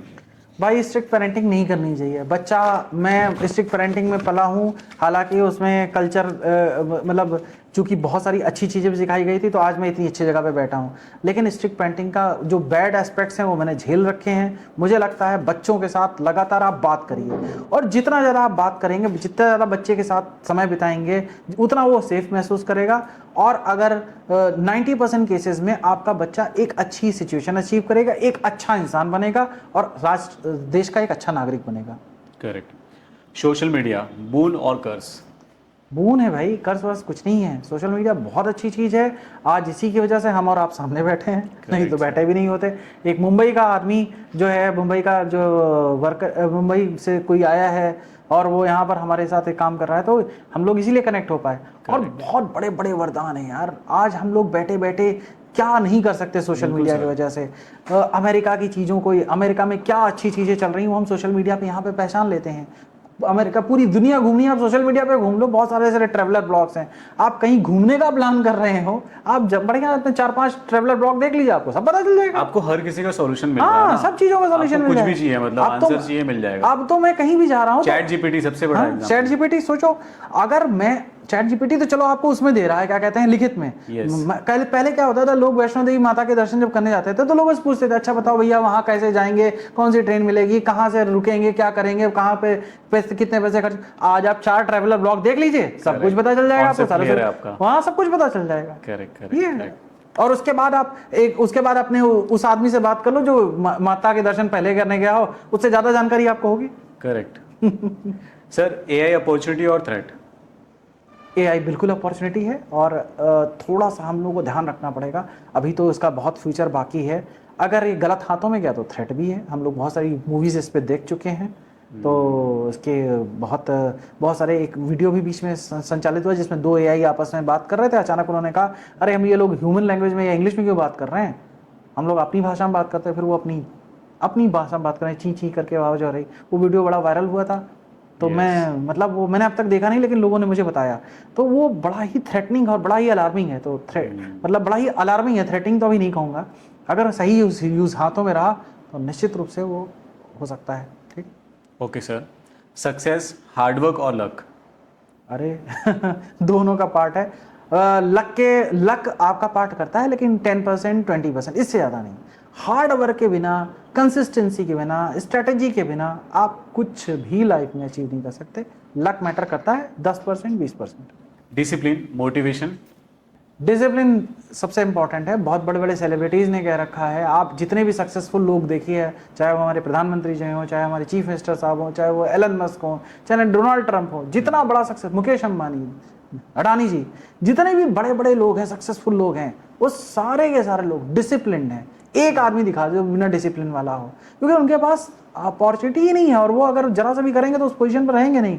उन्होंने डिसिप्लिन से अपनी इस चीज़ को बनाया है। मुकेश अंबानी जी को देखिए, आप कितना बढ़िया काम करते हैं। डिसिप्लिन और आई थिंक कंसिस्टेंसी अगर मेंटेन रहे तो आदमी किसी भी चीज़ को कर सकता है सर। ओके सर, आज के यूथ की सबसे बड़ी प्रॉब्लम क्या लगती है आपको? नहीं, यूथ तो हमारा बहुत अच्छा है यार। हमारी जनरेशन जो है, नई जनरेशन लगातार स्मार्ट होती जा रही है। मैं वेलकम करता हूं उन लोगों का कि वो हमारे हाथों से बागडोर लेकर के बस आगे ले जाएं। बस ध्यान ये रखना है कि हमारी सोसाइटी में बहुत सारी ऐसी चीज़ें हैं कि जैसे सोशल मीडिया है, या टेक्नोलॉजी है, या एआई है। इन सब चीज़ों के जो पॉजिटिव पार्ट हैं, हम वो उन पर फोकस करें। बाकी हमारा फ्यूचर हमारे यूथ के हाथों में बहुत सेफ है। They are very talented, very charming, very positive, सब बहुत अच्छा है। सर, आप कानपुर से हैं तो कानपुर के कुछ स्पेशल डिस्कशन करते हैं। बिकरू केस ने पुलिसिंग को सबसे बड़ा क्या लेसन दिया? बहुत सारे लेसन्स हैं। पहली बात तो ये है कि कहीं ना कहीं स्ट्रेटजी और उसमें सब में प्लानिंग में कुछ ना कमी रही, जिसकी वजह से इतना बड़ा कांड हो गया, इतना बड़ा केस, इतना बड़ा मतलब इशू हो गया। तो वो इतना बड़ा केस हो गया। नहीं तो 8 पुलिस वालों की जान चली गई। तो उस पर लेकिन कई बार ऐसा होता है कि इसमें कोई भी जब बड़ा डिजास्टर होता है, ट्रेजेडी होती है, तो उसमें कई फैक्टर्स काम करते हैं। एक फैक्टर काम नहीं करता। हम 1-2 फैक्टर तो कंट्रोल कर सकते हैं, बाकी सारे फैक्टर्स कंट्रोल नहीं कर सकते। तो निश्चित रूप से हमें प्लानिंग और अच्छी करनी पड़ेगी, और जो सारे फैक्टर्स इस पर इफेक्ट करते हैं, वो सभी फैक्टर्स को थोड़ा और देखना पड़ेगा कि हमारी प्लानिंग में क्या अच्छा हो सकता है। दूसरा व्यक्ति जिसको हम पकड़ने जा रहे हैं वो क्या प्लानिंग कर रहा होगा, उसके पास क्या क्या वेपन्स हो सकते हैं, वो उसका इस समय माइंडसेट क्या है। क्या उसको ये लग रहा है कि पुलिस मुझे पकड़ने आ रही, जेल भेजने आ रही है, या मुझे एनकाउंटर करके मारने आ रही है। उसके दिमाग में ये होना चाहिए। मान लो उसे किसी ने पढ़ा दिया, समझा दिया कि भाई तुमको आज जेल नहीं भेजने हैं, वो आज तुमको उड़ा देंगे, तो फिर तो वो अपनी जान बचाने के लिए हर आदमी जो कर सकता है वो करेगा ही। सर, हाई रिस्क ऑपरेशंस में इंटेलिजेंस और प्लानिंग कितनी इंपॉर्टेंट होती है? बहुत ज़रूरी होती है। इंटेलिजेंस और प्लानिंग के बिना कुछ हो ही नहीं सकता। हम जो भी काम करते हैं, जितने भी बड़े बड़े आज तक केस हुए हैं, चाहे वो पुलवामा अटैक के अगेंस्ट हम लोगों ने जो सर्जिकल स्ट्राइक्स की थी, सबसे बड़ा एग्जांपल्स वही हैं। Correct, sir. पहलगाम के बाद जो हम लोगों ने काम किए, बिना इंटेलिजेंस के, बिना प्लानिंग के कोई काम नहीं हो सकता, तो बहुत इंपॉर्टेंट है। क्या इंसिडेंट के बाद पुलिसिंग में मेजर चेंजेस आए? हाँ बिल्कुल, मेजर चेंजेस आए। हम लोगों ने बहुत लर्निंग्स ली हैं और लगातार हम लोग उस पर काम कर रहे हैं। उसके बाद देखिए, सबसे बड़ा एग्जांपल तो यही, उसके बाद से आज तक इतनी बड़ी घटना कभी नहीं हुई, ठीक है। हम लोगों ने ये भी देखा कि जिन लोगों ने इस तरह की गलत काम किया, उन लोगों को हम लोगों ने अपराधियों को जेल के पीछे पहुंचाया। उनकी जितनी भी मुकदमे लिखे जा सकते हैं, सब लोगों को मुकदमे लिखे गए, उनके ऊपर उनकी प्रॉपर्टीज़ को कुर्क किया गया। अच्छा। तो वो सारी चीज़ें की गई। जो इलीगल बिल्डिंग्स बनी हुई थी, म्यूनिसिपल और अथॉरिटी की नॉर्म्स को ख़त्म करके या नगर पालिका की नॉर्म्स को वायलेट करके, उन सभी चीज़ों को बुलडोजर से गिराया भी गया, ताकि उनके मतलब मंसूबे ध्वस्त हो सकें। बाहर कभी कभी लोग इस चीज़ को क्रिटिसाइज़ कर सकते हैं कि क्यों बुलडोजर से किसी का मकान गिरा दिया, लेकिन ये देखिए कि जो व्यक्ति वहाँ पर इतना बड़ा मठाधीश है Correct. कि वो पुलिस वालों को मार डालता है, वो गांव में लोगों की जिंदगी कैसी रखता होगा, जीने नहीं देता होगा। उस व्यक्ति का घर का वो पार्ट जिसको उसने इलीगल रूप से बना करके रखा हुआ है, बगल में किसी की चलने की जमीन थी, गली थी, उसने कब्जा कर रखा है, वो पार्ट तो गिरना ही चाहिए। True sir. Sir, organise crime को खत्म करने की सबसे इफेक्टिव स्ट्रेटेजी क्या है? इंटेलिजेंस प्लानिंग तुमने अभी बताई है। एक तो इंटेलिजेंस बढ़िया से होनी चाहिए और प्लानिंग होनी चाहिए, फिर टीम की लीडरशिप होनी चाहिए। ऑर्गेनाइज क्राइम के लिए सबसे बड़ी बात तो हमें उसके बारे में पूरे इंटेलिजेंस कलेक्शन पढ़ना पड़ता है। मान लो कोई ऑर्गेनाइज क्राइम है जो यहाँ पर लोगों को, बच्चों को उठा करके और कहीं पे ले जा रहे हैं और वो कहीं पे दूसरे देशों में लेके जा रहे हैं, ह्यूमन ट्रैफिकिंग मान लो, ठीक है, या नार्कोटिक्स वाला ऑर्गेनाइज क्राइम है, तो हमें ये देखना होगा पड़ेगा कि कौन लोग कर रहे हैं, उनका पूरा डेटा कलेक्ट करना, उनके बैकग्राउंड को पता करना, कब से कर रहे हैं, किन लोगों के साथ कर रहे हैं, वो पूरा का पूरा इंटेलिजेंस कलेक्ट करना। उसके बाद हम प्लानिंग करेंगे कि कैसे इनकी कौन सी कमजोरियां हैं, इसमें सबसे कमजोर कड़ी कौन है, और उसको हम सबसे पहले नैप करें, उसके बाद उससे कमजोर कड़ी को, फिर उससे मजबूत कड़ी को, ऐसे करके पूरी की पूरी। सर, कानपुर में गैंगस्टर कल्चर कितना बदला है? अब तो गैंगस्टर कल्चर कहाँ रह गया यार, जब से सीएम साहब हमारे योगी जी आ गए, गैंगस्टर सारे गायब हो गए हैं। इस तरह की कोई बात अब रह नहीं गई। कोई व्यक्ति खुलेआम इस तरह की बातें नहीं कर सकता कि हम ये कर देंगे, हम वो कर देंगे, ऐसा कोई नहीं कर सकता। अब ये गैंगस्टर कल्चर खत्म हो गया, पहली बात। दूसरी बात, जो बचा हुआ था वो सोशल मीडिया ने खत्म कर दिया। हर आदमी के हाथ में कैमरा है, ट्रांसपेरेंसी है, कोई भी कुछ भी हरकतें करेगा तुरंत रिकॉर्ड हो जाएगा, वायरल हो जाएगा, उसके बाद उस पर कार्रवाई हो जाती। कैमरा ने भी पुलिस का बड़ा अच्छा मतलब फायदा करा है। आजकल क्या है, हमारे तो हैंड्स बढ़ गए हैं, हर आदमी कैमरा बना रहा है, वो क्राइम जो हो रहा है उसको कैप्चर कर रहा है, हमारे लिए कार्रवाई करने का काम रह गया। आधा काम तो हमारा पब्लिक ही कर दे रही है। प्रूफ मिल रहा है ना सर आपको? आदमी, हमारी जो पब्लिक है, हमारा आधा काम तो हमारी पब्लिक ही कर दे रही है। Correct. हमें वो क्राइम का पूरा एविडेंस दे रही है, उससे हमारा काम करना आसान हो जा रहा है। Correct sir. सर, कानपुर के लिए कोई, आप जब से कानपुर में पोस्टेड हुए हैं, आपके लिए कोई ऐसा एक बिगेस्ट चैलेंज? कई चैलेंजेस आए मुझे यहाँ, लगभग 1.5 साल हो गए हैं, तो अच्छा। उसमें, और मेनली पीएससी जो होती है हमारी लॉ एंड ऑर्डर के उसमें काम में आती है। और इसके अलावा हमारे यहाँ पे बाढ़ राहत की जो कंपनियां हैं, जैसे मान लो फ्लड रिलीफ की कई बार होती है, तो कई ऐसे केसेस हुए जहाँ पर कानपुर और एडजॉइनिंग एरियाज में बहुत सारी फ्लड की केसेस आए। वहाँ पर फिर डिस्ट्रिक्ट अथॉरिटीज़ ने हमसे रिक्वेस्ट किया, फिर वहाँ हमने अपनी टीमों को भेज करके बहुत सारे लोगों की जानें बचाई, उनके सामान की रक्षा की। और वो जो फिर जब आंसू गिरते हैं किसी के, तो वो उसकी मूल्य मतलब बहुत, मतलब खुशी वाले जो आंसू होते हैं उसको देख करके फिर वो मन ही बहुत उद्वेलित हो जाता है, बड़ा खुश हो जाता है। बहुत अच्छे काम है सर। अगर आपको कानपुर को 5 इयर्स में एक रोड मैप बनाना हो तो क्या बनाएंगे आप? 5 ईयर्स 5 इयर्स के लिए एक रोड मैप बनाना हो तो क्या बनाना चाहेंगे? कानपुर एक तो सबसे पहली बात है कि हमारा पहले औद्योगिक नगरी है, और पहले के समय में, आज से बहुत सारा समय पहले, अंग्रेजों के समय में इसको नॉर्थ एशिया का मैनचेस्टर भी बोलते थे। यहाँ पे सूती वस्त्र बहुत ज़्यादा बनता था, कॉटन मिल्स बहुत सारी थी। तो यहाँ पर बहुत सारी ऐसी पॉसिबिलिटीज़ हैं कि यहाँ पर व्यापारी आ करके यहाँ पर अपना जो उद्योग है, अपना कॉमर्शियल एक्टिविटीज़ इसको चालू करें।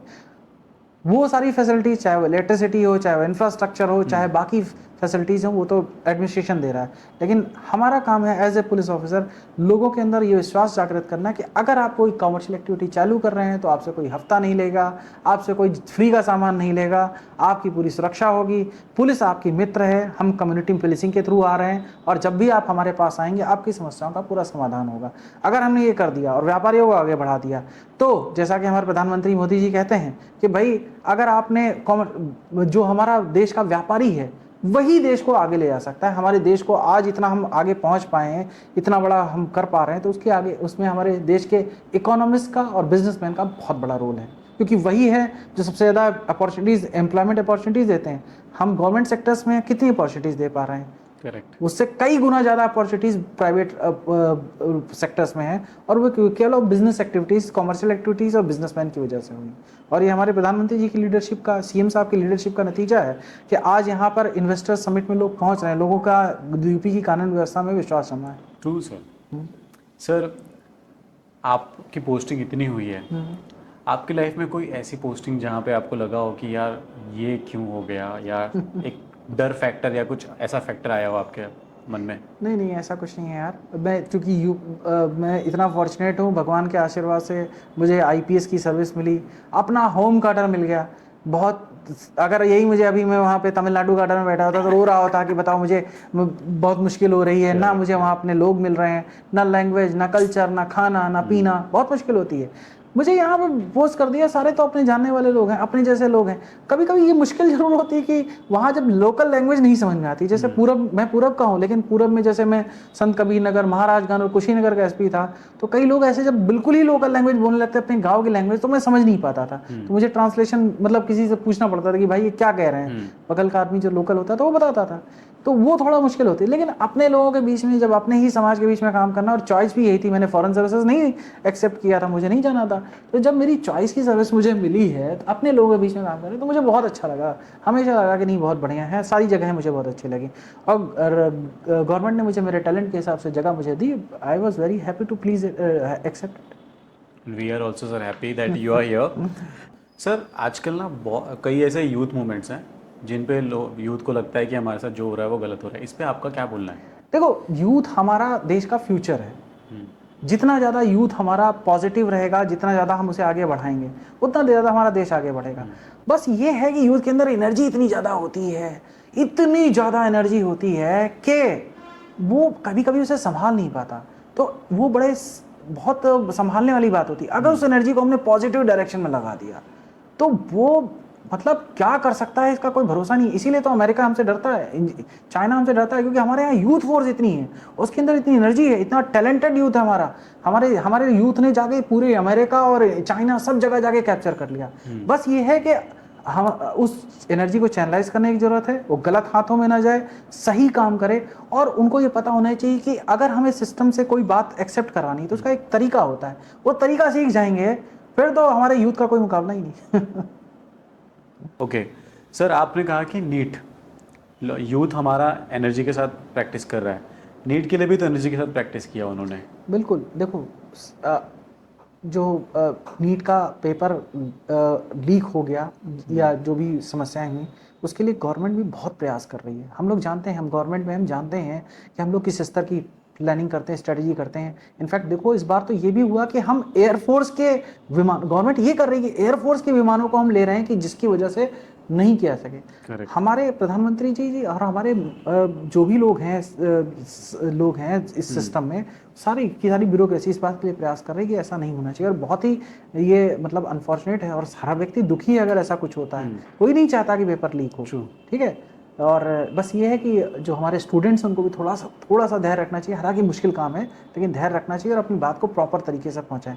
और प्रॉपर तरीके से पहुंचाएंगे तो बार बार बात करेंगे तो ऐसी बात नहीं, एक्सेप्ट होगी, हर चीज़ पता चलती है। Okay sir, patience is a key and way is a solution. बहुत अच्छा लगा सर आपके साथ पॉडकास्ट करके। Thank you so much sir, आपने हमें टाइम दिया। और आई थिंक यूथ और जितनी भी ऑडियंस है वो बहुत ज़्यादा इंस्पायर होगी इस पॉडकास्ट को देख के। Thank you so much sir. तुमने भी बहुत अलग अलग टॉपिक से सवाल पूछे। हमारा जनरली जब कहीं भी इंटरव्यू होता है, लेक्चर होता है, पॉडकास्ट पे होता है, तो जनरली उस पर हमने लेक्चर दिया है कि कैसे तैयारी करें। तो इस बार का पॉडकास्ट या इस बार का जो इंटरव्यू था ये बिल्कुल ही अलग डायरेक्शन में गया। तो मेरे दिमाग के अलग टाइप के वॉइस इस बार तुमने छेड़े। तो सर इसी बात से ये मेरा क्वेश्चन है कि आशीष सोनकर शो में आके कैसा लगा? मुझे बहुत अच्छा लगा, मैंने बताया ना अभी ये एक्सपीरियंस अपना तुम्हारा, कि बिल्कुल अलग तरह की जब बातें आप करते हैं तो वो दिमाग के कुछ अलग टाइप के ब्रेन के सेल्स एक्टिवेट होता है, तो तुमने वो एक्टिवेट किए तो मुझे पर्याप्त डोपामाइन मिला है, बहुत अच्छा लगा मुझे। Thank you so much sir, thank you so much, बहुत अच्छा लगा सर, नमस्कार। Thank you.